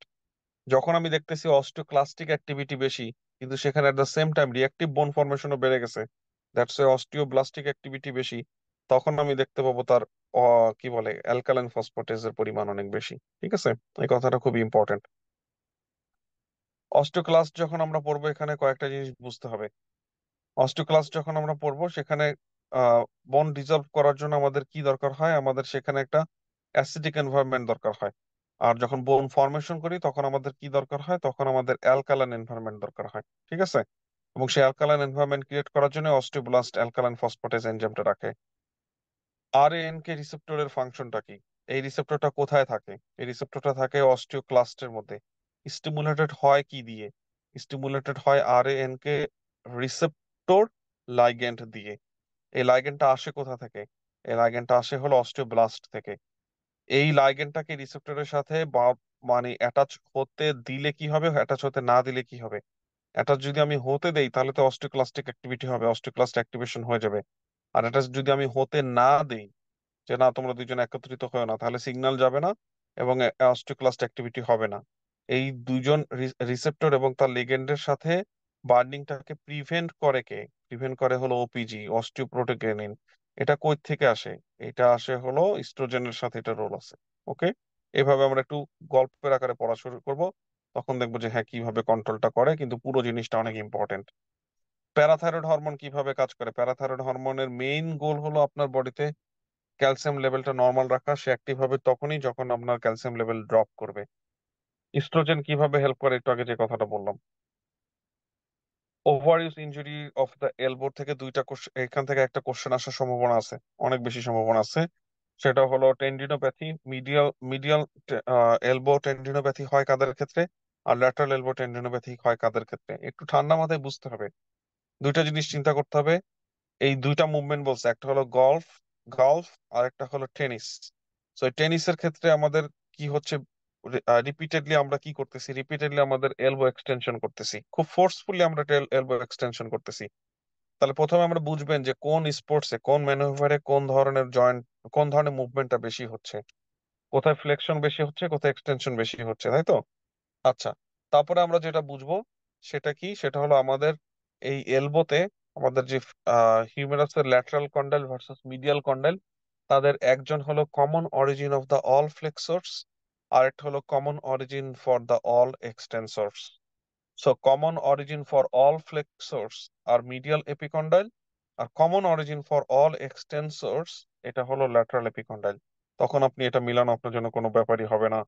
Clavicular fracture, clavicle fracture হতে পারে বিভিন্ন সেটিং এ, হতে পারে বার্থ ট্রমা, অ্যাডাল্টের ক্ষেত্রে হতে পারে motor vehicle accident, sports injury, যে কোনো জায়গায় হতে পারে। ঠিক আছে, ক্লাভিকল ইনজুরি যদি হয় আমাদের ফার্স্টে পেশেন্ট সেফটির কথা চিন্তা করতে হবে। সিটি অ্যানজিওগ্রাম করে দেখবো এখানে কোনো ভ্যাসকুলার লেশন হয়েছে কিনা, নার্ভের এক্সামিন করে দেখবো কোনো নার্ভের লেশন হয়েছে কিনা। আদারওয়াইজ এটা কনজারভেটিভ ম্যানেজমেন্ট। ঠিক আছে, ম্যানেজমেন্ট নিয়ে আপনাদের যদিও কোনো কোশ্চেন আসবে না। তাদের ডিসপ্লেসমেন্ট গুলো যদি হয়, সেই ডিসপ্লেসমেন্ট গুলো কেন হয়? প্রক্সিমাল এন্ড যদি উপরের দিকে উঠে যায়, কোন মাসেলের টেনশনের জন্য সেটা উপরের দিকে উঠে যাবে? ট্রাপেজিয়াস মাসেলের টেনশনের জন্য। ঠিক আছে, সো অনেক সময় মাসেলের এগুলো জিজ্ঞেস করে, but very very unlikely. Okay, alright. তারপরে কথা হলো গায়ন্স ক্যানাল সিনড্রোম। গায়ন্স ক্যানাল সিনড্রোম কোন নার্ভ দিয়ে হচ্ছে, এবং যে কিনা সাইকেলের হ্যান্ডেল বিয়ার, সাইকেল যখন আপনি চালান তখন আপনার এই হ্যান্ডেলটা কোন জায়গাতে প্রেসার দেয়, সেটা থেকে বোঝা লাগবে। তাহলে এখান থেকে বোঝা যাচ্ছে গায়ন্স ক্যানাল। ডিসলোকেশন হতে পারে হুক অফ দ্য হ্যামেট, অথবা ডিরেক্টলি কম্প্রেস করতে পারে আলনার নার্ভকে। আলনার নার্ভের এটাকে প্রক্সিমাল লেশন নাকি distal lesion? Distal lesion. Carpal tunnel syndrome থেকে যদি একটা প্রশ্ন আপনি ফেস না করেন মেইন পরীক্ষা অথবা এনবিএমিতে, টাকা ফেরত। কার্পাল টানেল সিনড্রোম থেকে অবশ্যই অবশ্যই কোশ্চেন আসবে। ঠিক আছে, সো কার্পাল টানেল সিনড্রোমে কোথায় কম্প্রেশন হচ্ছে, কোন নার্ভে কম্প্রেশন হচ্ছে, কি তার ফাইন্ডিং, ট্রিটমেন্ট হবে, এটা রিলিজ করে দেওয়া। এবং তার ক্লিনিক্যাল সাইনের মধ্যে হলো টিনেল সাইন এবং ফ্যালেন সাইন। ছবি দেখতে হবে, গুগল ইমেজের মাধ্যমে ভিডিও দেখতে হবে। কি কি সেকেন্ডারি কি কি ডিজিজের জন্য এখানে এটা হতে পারে? এটা অবশ্যই জব রিলেটেড হতে পারে, যারা ডেস্কে বসে কাজ করে, কম্পিউটার ডেস্কে কাজ করে, তাদের জন্য হতে পারে। এটা সেকেন্ডারি কিছু ডিজিজ কন্ডিশন থেকে হতে পারে, like rheumatoid arthritis, hypothyroidism, diabetes, acromegaly, dialysis related. Endocrinopathy থেকে যখন কার্পল টানেল সিনড্রোম হবে তখন মোস্ট লাইকলি সেটা বাইল্যাটারাল, কিন্তু এত কঠিন ভাবে আপনাদেরকে জিজ্ঞেস করবে না। মেটাকার্পাল নেক ফ্র্যাকচার, এটা হলো বক্সার নেক ফ্র্যাকচার। বক্সিং করতে গেলে তো আপনার কি দিয়ে ঘুষি দিয়ে এবং কোন জায়গায় ফ্র্যাকচার হবে। মোস্ট কমন ফ্র্যাকচারের লোকেশন হলো হিপ মেটাকার্পাল, মোস্ট কমন জিনিসটা জানাটা ইম্পর্টেন্ট। সোয়াস অ্যাপসেস ততক্ষণ পর্যন্ত হবে না যতক্ষণ পর্যন্ত না একটা মানুষ ইমিউনো কম্প্রোমাইজড। ঠিক আছে, তো সাধারণত এটা ইমিউনো কম্প্রোমাইজড মানুষের ক্ষেত্রে হয়। ইমিউনো কম্প্রোমাইজড মানে যে সবসময় এইচআইভি ব্যাপারটা এরকম না, ডায়াবেটিক পেশেন্টের ক্ষেত্রে হতে পারে। মোস্ট কমন রাউট হলো হেমাটোজেনাস স্প্রেড, এটা আশেপাশের ভার্টিব্রাল অস্টিওমাইলাইটিস থেকেও হতে পারে। আশেপাশের ভার্টিব্রাল অস্টিওমাইলাইটিস থেকে যদি যায় তাহলে ধরে নিতে হবে মোস্ট লাইকলি সেটা আইবি ড্রাগ অ্যাবিউজার। অ্যাগেন আমি বলবো যে এটা নিয়ে অবসেস না হইতে, এটা যে কোনো ধরনের মানুষের ক্ষেত্রে হতে পারে। মোস্ট কমন অর্গানিজমটা যেটা পাওয়া যায় সেটা হলো স্টেফাইলোকক্কাস অরিয়াস। ফাইন্ডিংস গুলো ইম্পর্টেন্ট, আপনাদেরকে দুইটা ভাবে সোয়াস অ্যাবসেস জিজ্ঞেস করবে। Most commonly findings, clinical findings, clinical findings এর মধ্যে আপনাকে বলবে ফ্ল্যাং পেইন, ফিভার, ইনগুইনাল মাসটা সবসময় থাকবে না, সোয়াস সাইন। এইটুকুর উপরে বেস করে যদি বলে পেশেন্ট ডায়াবেটিক, পেশেন্টের এইচআইভি, কোনো কারণে আপনাকে হিন্টস দিচ্ছে যে তার ইমিউনো কম্প্রোমাইজড, ডায়াগনোসিস করতে হবে সোয়াস অ্যাবসেস। তারপরের ফেজে আপনি কিভাবে ইভালুয়েশন করবেন, ইমেজিং করবেন, সিটি স্ক্যান করলে দেখা যাবে ওই যে সোয়াস মাসেলটা ফুলে আছে, এমআরআই অথবা সিটি স্ক্যান। ওকে, অলরাইট, এইটুকু পর্যন্ত নলেজ আপনার লাগবে। এটা হলো most common way of asking. সবসময় আপনাকে সিটি স্ক্যানের ছবিটা জুড়ে দিবে না, কখনো কখনো সিটি স্ক্যানের ছবিটা জুড়ে দিবে। সিটি স্ক্যানে আমরা যখন এরকম রিনাল অথবা সোয়াস মেজরের জিনিস দেখবো, রেডিওলজিতে একটা জিনিস বোঝাটা খুব ইম্পর্টেন্ট, সেটা হলো সিমেট্রি। দুইটা সাইড কি দেখতে একই রকম দেখা যাচ্ছে কিনা। সো সোয়াস মেজর মাসেলকে আইডেন্টিফাই করা শিখবেন, এবং দুই পাশের সোয়াস মেজর মাসেলটাকে কি একই রকম দেখা যাচ্ছে কিনা। কিডনিটাকে আইডেন্টিফাই করা শিখবেন, দুই সাইডের কিডনিটাকে কি একই রকম দেখা যাচ্ছে কিনা, এবং তারা কি একই রকম প্লেনে আছে নাকি একটা বেশি সামনের দিকে ডেভিয়েশন হয়ে আছে। এই সিমেট্রির উপর বেস করে আপনি খুব ইজিলি আইডেন্টিফাই করতে পারবেন। ঠিক আছে, so look for symmetry, midline বরাবর ইমেজটাকে ভাগ করবেন, then look for symmetry. Okay, unhappy triad বলতে কি বোঝায়, আনহ্যাপি ট্রয়েডে কোন কোন স্ট্রাকচার লেশন হয়, কোন ধরনের ট্রমার মেকানিজমে এটাতে লেশন হয়। Pre patellar bursitis extremely important. Pre patellar Barca মানে হলো কি, একদম প্রি প্যাটেলার সামনে, তার মানে কি অ্যান্টেরিয়র নি। যারা অ্যান্টেরিয়র নি মানে নিতে প্রেসার দিয়ে কাজ করতেছে তাদের ক্ষেত্রে এটা হতে পারে, হাউসমেটস নি অথবা গার্ডেনার ক্ষেত্রেও এটা হতে পারে। পপলিটিয়াল সিস্টের কমনলি যেটা হয় সেটা হলো রেমাটয়েড আর্থ্রাইটিসের পেশেন্টের ক্ষেত্রে পপলিটিয়াল সিস্ট যদি বার্স্ট হয়ে যায়, সেটা বার্স্ট হওয়ার পরে আপনি ব্রুইশ দেখতে পাবেন হলো মিডিয়াল অ্যাঙ্কেলে, এবং আপনি টেন্ডারনেস এবং টাইটনেস ফিল করবেন হলো পোস্টেরিয়র রেসপেক্ট অফ দ্য লেগে। আপনার কাছে দেখে মনে হবে এটা ডিপ ভেন থ্রম্বোসিস, অ্যাকচুয়ালি এটা ডিপ ভেন থ্রম্বোসিস না। যদি দেখেন পপলিটিয়াল সিস্ট একসাথে আছে, তাহলে এটা rupture of the popliteal cyst. খুব ভালো করে মনে রাখবেন, এই দুইটা কন্ডিশন খুবই কনফিউজিং। তাহলে ব্রুইস পাওয়া যায় না, ডিসকালারেশন পাওয়া যায় না ডিপ ভেন থ্রম্বোসিসে, পাওয়া যায় কিসে, পাওয়া যায় হলো পপলিটিয়াল সিস্ট রাপচারে। এবং সিস্ট রাপচার হয়তো একেবারে পুরোপুরি এমটি হয়ে যায় না, সিস্টের কিছু অংশ থাকে, সেই পপলিটিয়াল সিস্টও পালপেট করা যায়। তো জাস্ট বি কেয়ারফুল, দুইটার প্রেজেন্টেশন একই রকম। ওকে, কমন মাস্কুলোস্কেলেটাল কন্ডিশনের মধ্যে কোস্টোকন্ড্রাইটিস আপনাকে বিভিন্ন ভাবে কনফিউজ করবে, পরীক্ষার জন্য এক্সট্রিমলি ইম্পর্টেন্ট। একজন ডক্টরের জন্য এটা বোঝাটা খুবই ইম্পর্টেন্ট, কোনটা কার্ডিয়াক পেন কোনটা কার্ডিয়াক পেন না। যখন একটা চেস্ট পেন নিয়ে আসবে, কোনটা মাস্কুলোস্কেলেটাল পেন কোনটা মাস্কুলোস্কেলেটাল পেন না। মুভমেন্টের সাথে সাথে পেন বাড়ে, একটা আঙ্গুল দিয়ে লোকালাইজ করা যায়, পেনটা মোর ল্যাটারাল, রিসেন্ট কোনো অ্যাগ্রাভেশন অফ মুভমেন্টের হিস্ট্রি আছে, মোস্ট লাইকলি এটা মাস্কুলোস্কেলেটাল পেন। ডিকুয়েরভ্যান টেনোসাইনোভাইটিস হলো নিউ মাম অথবা নিউ ড্যাড, ইউজুয়ালি নিউ মাম। ছোট্ট একটা বেবিকে যখন আমরা হোল্ড করি, ইমাজিন কিভাবে হোল্ড করি, তার শোল্ডারের নিচে আমরা আমাদের চারটা আঙ্গুল ঢুকে দেই আর থামটাকে আমরা তার সামনে রাখি, সাধারণত এইভাবে হোল্ড করি। এখন সারাটা দিন যদি নিউ বেবিরে 10 বার ডায়াপার চেঞ্জ করো, 20 বার বিছানা থেকে কোলে নাও, কোলে থেকে বিছানায় নাও, হোল্ড করো, হ্যান্ড করো, ত্যান করো, তাহলে সারাক্ষণ যদি একটা মানুষের এই থাম মুভমেন্টটাকে এরকম করতে থাকে, তাহলে তার ডি কুয়েরেনভাইন টেনোসাইনোভাইটিস হবে। তার পেইনের লোকেশন হবে থাম্ব এরিয়াতে। এখন থাম্বের যেটা প্যাসিভ এক্সটেনশন, অর্থাৎ আমি যদি টেন্ডনটাকে টান দেই, স্ট্রেচ করি, তাহলে পেইন বৃদ্ধি পাবে, তাই তো? তাহলে টেন্ডনের কাজ হলো থাম্বটাকে কোন দিকে নেওয়া, আর স্ট্রেচ হবে কোন দিকে নিলে। জাস্ট কমন সেন্স অ্যাপ্লাই করেন, দেখবেন পরীক্ষা পেয়ে গেছেন। ডাপটেন্স কন্ট্রাকচারটা ইউএসএমএল এর জন্য এক্সট্রিমলি ইম্পর্টেন্ট। সুপারফিশিয়াল পামার ফাঁসাতে হচ্ছে টিপিক্যালি ইনভলভ হইতেছে রিং ফিঙ্গার অথবা লিটল ফিঙ্গার্স এর মধ্যে। কমনলি যেটা এটার সাথে অ্যালকোহলিজমের একটা সম্পর্ক আছে, এই কথাটা ওরা পছন্দ করে। গ্যাংলিয়ন না পড়লেও চলবে, ইলিওটিবিয়াল ব্যান্ড সিনড্রোম না বললেও চলবে, কিন্তু একটু জানা ভালো ইলিওটিবিয়াল ব্যান্ড কার সাথে কাকে কানেক্ট করতেছে, এইটুকু আমরা একটু জানার চেষ্টা করি।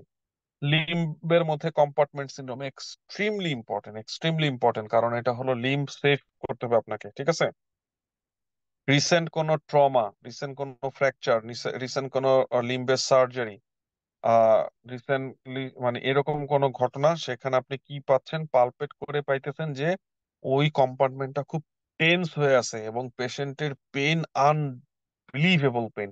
এবং র্যাপডোমায়োলাইসিসের কিছু ফিচার পাওয়া যাচ্ছে, যেমন ক্রিয়েটিনিন ফসফোকাইনেজ এলিভেটেড হয়ে গেছে। এই ধরনের যদি কোনো ফিচার পান, লিম্ব কম্পার্টমেন্ট সিনড্রোম। ট্রিটমেন্ট কি, সে কম্পার্টমেন্ট প্রেশারটাকে রিলিজ করো, ফ্যাসিওটমি করে দাও, ফাঁসাটাকে কেটে দাও। ঠিক আছে, এই পর্যন্ত আপনাকে যেতে হবে, ট্রিটমেন্ট পর্যন্ত যেতে হবে। তাহলে আপনাকে জানতে হবে কোন পেশেন্ট এগুলো ডেভেলপ করতে পারে। ঠিক আছে, শুধু তাই না, নন ট্রমাটিক কিছু কেসেও লিম্ব কম্পার্টমেন্ট সিনড্রোম ডেভেলপ করতে পারে। ধরেন ম্যারাথন রান করে আসছে, 100 মাইল সাইকেল চালায় আসছে, তার ক্ষেত্রে এটা ডেভেলপ করতে পারে। ঠিক আছে, সো এটার সেকেন্ডারি কমপ্লিকেশন গুলো, প্রথম কথা সিনারিওটা বোঝার চেষ্টা করবেন যেটা লিম্ব কম্পার্টমেন্ট সিন্ড্রোম কিনা, তারপরে বোঝার চেষ্টা করবেন ক্লিনিক্যাল ফাইন্ডিং কম্পার্টমেন্ট সিন্ড্রোমে কিরকম আসবে, এবং তারপরে এটার লিম্ব সেভ করতে হবে। তারপরের কথা হলো যে আমি এটা ট্রিটমেন্ট কি করব। এখন লিম্ব কম্পার্টমেন্ট সিন্ড্রোমে আপনারা একটা জিনিসে কনফিউজড হয়ে যাবেন, আপনারা মনে করবেন যে কি বলে মানে vascularity almost always affected. No, vascularity is something will be affected at the last. অর্থাৎ একটা পেশেন্টের যদি পালস থাকে, এটা কখনোই কম্পার্টমেন্ট সিনড্রোম ডায়াগনোসিসকে এক্সক্লুশন করে না। এই কথাটা একটু লিখে রাখি, একটু অন্তরে লিখে রাখি, পরে মাসুম ভাইকে থ্যাঙ্কস জানাই। সম্ভব? অর্থাৎ আমার যদি পালস যদি ইনট্যাক্ট থাকে, এটা লিম্বের কম্পার্টমেন্ট সিনড্রোম ডায়াগনোসিসকে এক্সক্লুশন করে না। এই কথাটা যেন মনে থাকে। ইউজুয়াল প্রেজেন্টেশন হলো আনডিউ পেইন, মানে পেইনের কোনো আগামাথা নেই। এত পেইন কেন বলতেছে? প্যালোর থাকতে পারে, না থাকতে পারে, paresthesia something present so quickly. So pain এবং প্যারাস্থেসিয়া সবার আগে আসে, প্যারালাইসিস এবং পালস লেসনেস এটা হলো সবার শেষে আসে। ওকে, অলরাইট। সো এই পেশেন্টের এখন কিছু সেকেন্ডারি কমপ্লিকেশন আমাকে বুঝতে হবে। এত বড় বড় মাসেল, সেগুলোতে যদি র্যাপডোমায়োলাইসিস হয় আমাদের কি ঘটনা ঘটবে? র্যাপডোমায়োলাইসিস হওয়া মাসেলের সেই মায়োগ্লোবিন গুলো চলে আসবে। মায়োগ্লোবিন মানে কি? Iron containing product. আমরা জানি আয়রন যখন ফ্রিলি ঘোরাঘুরি করে এটা সেলের জন্য টক্সিক, আমাদের বডির জন্য টক্সিক। সেই মায়োগ্লোবিন গুলো যখন কিডনি দিয়ে এক্সক্রিশন হবে, সেই রেনাল টিউবুলের জন্য সে টক্সিক হবে, তার অ্যাকিউট টিউবুলার নেক্রোসিস। আশা করি সবাই বুঝতে পারছেন। Tibial medial tibial stress syndrome, again patient profile খুবই ইম্পর্টেন্ট ইউএসএমএল তে। এটা ডায়াগনোসিস আসবে ইয়ং পেশেন্ট, অ্যাথলেটিক অথবা নতুন, মানে সে দৌড়াদৌড়ি করতেছে, ঝাপাঝাপি করতেছে অনেক বেশি। তার পেইনের লোকেশনটা বোঝার চেষ্টা করেন। কোনো জয়েন্টে না, এটা টিবিয়াতে পেন। ঠিক আছে? তো টিবিয়াতে পেন হতে পারে, আপার টিবিয়াতে পেন, কিন্তু পরীক্ষাতে এটা খুবই ক্লিয়ারলি মেনশন করা থাকবে যে এটা কিন্তু জয়েন্ট না। ঠিক আছে? তো এইভাবে আপনারা একটা ডায়াগনোসিস করতে পারবেন ইনশাআল্লাহ। তারপরের কথা হলো প্ল্যান্টার ফার্সাইটিস। প্ল্যান্টার ফার্সাইটিস পেশেন্ট বলবে যে সকাল বেলা যখন আমি বিছানা থেকে উঠি তখনই আমি ফ্লোরে পা রাখার সাথে সাথে আমার এটা পেইন, এবং ধীরে ধীরে এটা বেটার ফিল করি। ধীরে ধীরে আমি এটা বেটার ফিল করি। প্ল্যান্টার ফার্সাইটিস এর ক্ষেত্রে কারা এফেক্টেড হচ্ছে? ড্যান্সার, রানার, ওরা, এবং অথবা যাদের ফ্ল্যাট ফিট আছে। আর এটার জন্য আমরা যেটা করব সেটা হলো মানে জাস্ট কমফোর্টেবল শু প্রোভাইড করবো, that's it. Temporomandibular disorder extremely important USMLE এর জন্য, সুপার ডুপার হাই এল এটা আসতে পারে। টেম্পোরোম্যান্ডিবুলার জয়েন্ট, অ্যাগেন পেইনের লোকেশন বোঝার চেষ্টা করেন, জ মুভমেন্টের সাথে তার ডিসফাংশন গুলো বোঝার চেষ্টা করেন, দেন আপনি এটা ডায়াগনোসিস করতে পারবেন যেটা temporomandibular joint disorders. Childhood musculoskeletal condition, radial head subluxation, এটা স্টেপ 1 থেকে শুরু করে স্টেপ 2 স্টেপ 3 পর্যন্ত ইম্পর্টেন্ট। এবং I am one of the fortunate people যে এই জিনিসটা এনকাউন্টার করছে এবং ট্রিটমেন্ট করতে পারছি। ইটস সো স্যাটিসফাইং, এবং কি বলে মানে আশেপাশে একটা হিরো হিরো ভাব চলে আসার মতন অবস্থা। একজনের হয়েছে আমার ভাতিজি, আরেকটা হয়েছে হলো আমার নিজের ছেলে। মানে খুবই পেইনফুল, খুবই প্যাথেটিক তাদের জন্য। ম্যানুভারটা একটু বোঝার চেষ্টা করবেন, সেটা হলো হ্যান্ডটাকে সুপাইনেটেড করে, 100% সুপাইনেটেড করে 100% ফ্লেকশন করে দিবেন এলবো জয়েন্টে, দ্যাটস ইট, এটাই ট্রিটমেন্ট। এবং এটা করতে আপনার হয়তো বা 2 সেকেন্ড সময় লাগে যদি আপনি কনফিডেন্স সহকারে করেন আর কি। এবং করার সাথে সাথে আপনি একটা পপিং সাউন্ড ফিল করবেন, এবং দেখবেন বাচ্চার যে চেঞ্জটা, তার একটু আগে যে কান্নাকাটি করতেছিল, পেইনফুল অবস্থা নিয়েছিল, চেঞ্জটা তার চেহারার মধ্যে উইদিন 5 সেকেন্ড দেখতে পাবেন। সো রেডিয়াল হেড সাবলাক্সেশনটা ইউএসএমএল তে আসার সম্ভাবনা অনেক বেশি। এমন হতে পারে যে 3টা পরীক্ষাতে একই মানুষ এনকাউন্টার করতেছে। Nurse made elbow, typical scenario, কোনো একটা কারণে তার ডিস্টাল হ্যান্ড ধরে কেউ টানাটানি করছে, তারপর থেকে বাচ্চা আর হাত নাড়ে না, বাচ্চা কান্নাকাটি করে, এলবো ওই হাত আর নাড়তেছে না। এইটুকু বোঝার চেষ্টা করেন, কোন অবস্থায় রাখছে না রাখছে কোনো বোঝার দরকার নাই। এখন আসি ইউএসএমএল তে সবচেয়ে বেশি ওরা যেটা পছন্দ করে সেটা হলো প্যাথোফিজিওলজি। ডিসলোকেশন হয়েছে কে? Radial head. কোথা থেকে? কোন জয়েন্টের dislocation? Proximal radio ulnar joint. কোন লিগামেন্টের উইকনেস এর জন্য এই ঘটনাটা ঘটছে? সেটা হলো অ্যানুলার লিগামেন্ট। ওকে। তারপরের কথা হলো অসগুড অসলার ডিজিজ, অসগুড কি বলে, অসগুড স্ল্যাটার ডিজিজ। এইটার ঘটনাটা কি? ওভার ইউজ যখন হয়েছে, এই টেন্ডনটাকে যখন বেশি টানাটানি করছি, সে টিউবারসিটির উপর একটা টিয়ার হয়েছে। টিউবারসিটিটা কোথায় থাকে?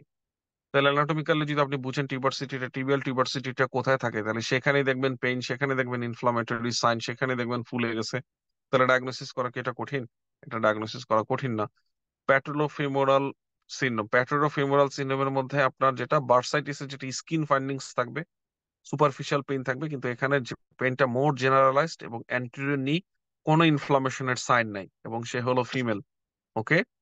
তো যে দেখবেন আমাদের ইয়ং ফিমেল, আমাদের বোনরা যখন ইন্টার্নির সময় এই নি পেন কমপ্লেন করে, তাদের পেইনটা মোস্ট লাইকলি প্যাটেলোফিমোরাল পেন সিনড্রোম। ঠিক আছে, তাদেরটা অস্টিও আর্থ্রাইটিস দিয়ে মানে ইয়া করা যায় না, মানে এক্সপ্লেন করা যায় না, অন্য কিছু দিয়ে এক্সপ্লেন করা যায় না except this one.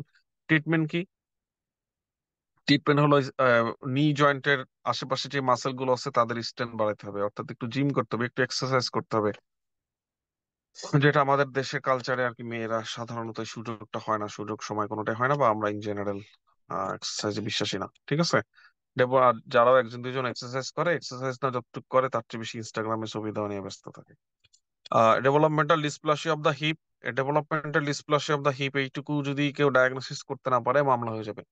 Developmental dysplasia মানে হলো এই ফিমারের হেডটা ওই সকেটের মধ্যে নাই, যখন আপনি ধাক্কা দিবেন তখন এটা ডিসপ্লেস হয়ে যাবে। এটাই হলো মেইন কনসেপ্ট। যখন আমি আমার প্রক্সিমাল হিপটাকে ধাক্কা দিব, এটা পিছন থেকে ডিসপ্লেসড হয়ে যাচ্ছে, আবার পিছন দিক থেকে সামনের দিকে ধাক্কা দিতেছি, তাও আবার ডিসপ্লেসড হয়ে যাচ্ছে। এটাকে বলা হয় developmental dysplasia of the hip. এইটা যদি জয়েন্টটা যদি এই জায়গায় না থাকে, বাচ্চাদের হিপের এটাতে দেখছেন কিনা স্কিন ক্রিজ আছে, স্কিন ক্রিজ গুলো যদি দেখেন বেশি প্রমিনেন্ট এবং অ্যাসিমেট্রিক, তখন চিন্তা করতে হবে যে তার ডেভেলপমেন্টাল ডিসপ্লাসিয়া আছে। ক্লিনিক্যাল ম্যানুভার গুলো করবেন, অর্টোল্যানি এবং বার্লো ম্যানুভার ম্যানিপুলেশন করব। একবার সামনের দিক থেকে পিছনে ধাক্কা দিব, আবার পিছন দিক থেকে সামনে ধাক্কা দেবো, দেখবো দুইবারই সেটা মুভ করতেছে। কনফার্ম হওয়ার জন্য আমি যেটা করব সেটা হলো আল্ট্রাসাউন্ড, কারণ ওইখানে এখনো বোন হয় নাই, আছে শুধু কার্টিলেজ। তারপরে এক্সরে করবো না আর কি 6 মাস পর্যন্ত। ওকে। আর ম্যানেজমেন্ট জানা লাগবে না, ম্যানেজমেন্ট জানবেন হলো স্টেপ টু সিকেতে। লেগ ক্লেপস পারথেস ডিজিজ হলো অ্যাভাসকুলার নেক্রোসিস।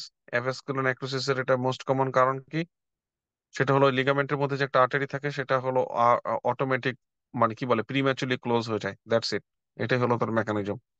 এটা এই পেশেন্ট, তাহলে একটা patient slipped capital femoral epiphysis এর জন্য, স্লিপড ক্যাপিটাল ফিমোরাল এপিফাইসিস এইটার জন্য অ্যাভাসকুলার নেক্রোসিস নিয়ে আসলো, নাকি লেগ ক্লেপস প্যারথিস ডিজিজ এটার জন্য অ্যাভাসকুলার নেক্রোসিস নিয়ে আসলো? বুঝবো কি করে? একটু বোঝার চেষ্টা করি। স্লিপড ক্যাপিটাল ফিমোরাল এপিফাইসিস এর বাচ্চা হবে একটু বড়, লিটার মানে বয়সটা একটু বেশি। লেগ ক্লেপ প্যারথিস ডিজিজ হবে একটু ছোট। এর চেয়ে বড় ইম্পর্টেন্ট হলো দুইজনের মধ্যে কার বিএমআই বেশি, দুইজনের মধ্যে কে ওভারওয়েট। যে ওভারওয়েট তার ডায়াগনোসিস হবে স্লিপ ক্যাপিটাল ফিমোরাল এপিফাইসিস। এইটুকু বুঝলে মানে অ্যান্সার করবেন, আর মাসুম ভাইয়ের প্রতি কৃতজ্ঞ হবেন যদি আগে এটা না জেনে থাকেন।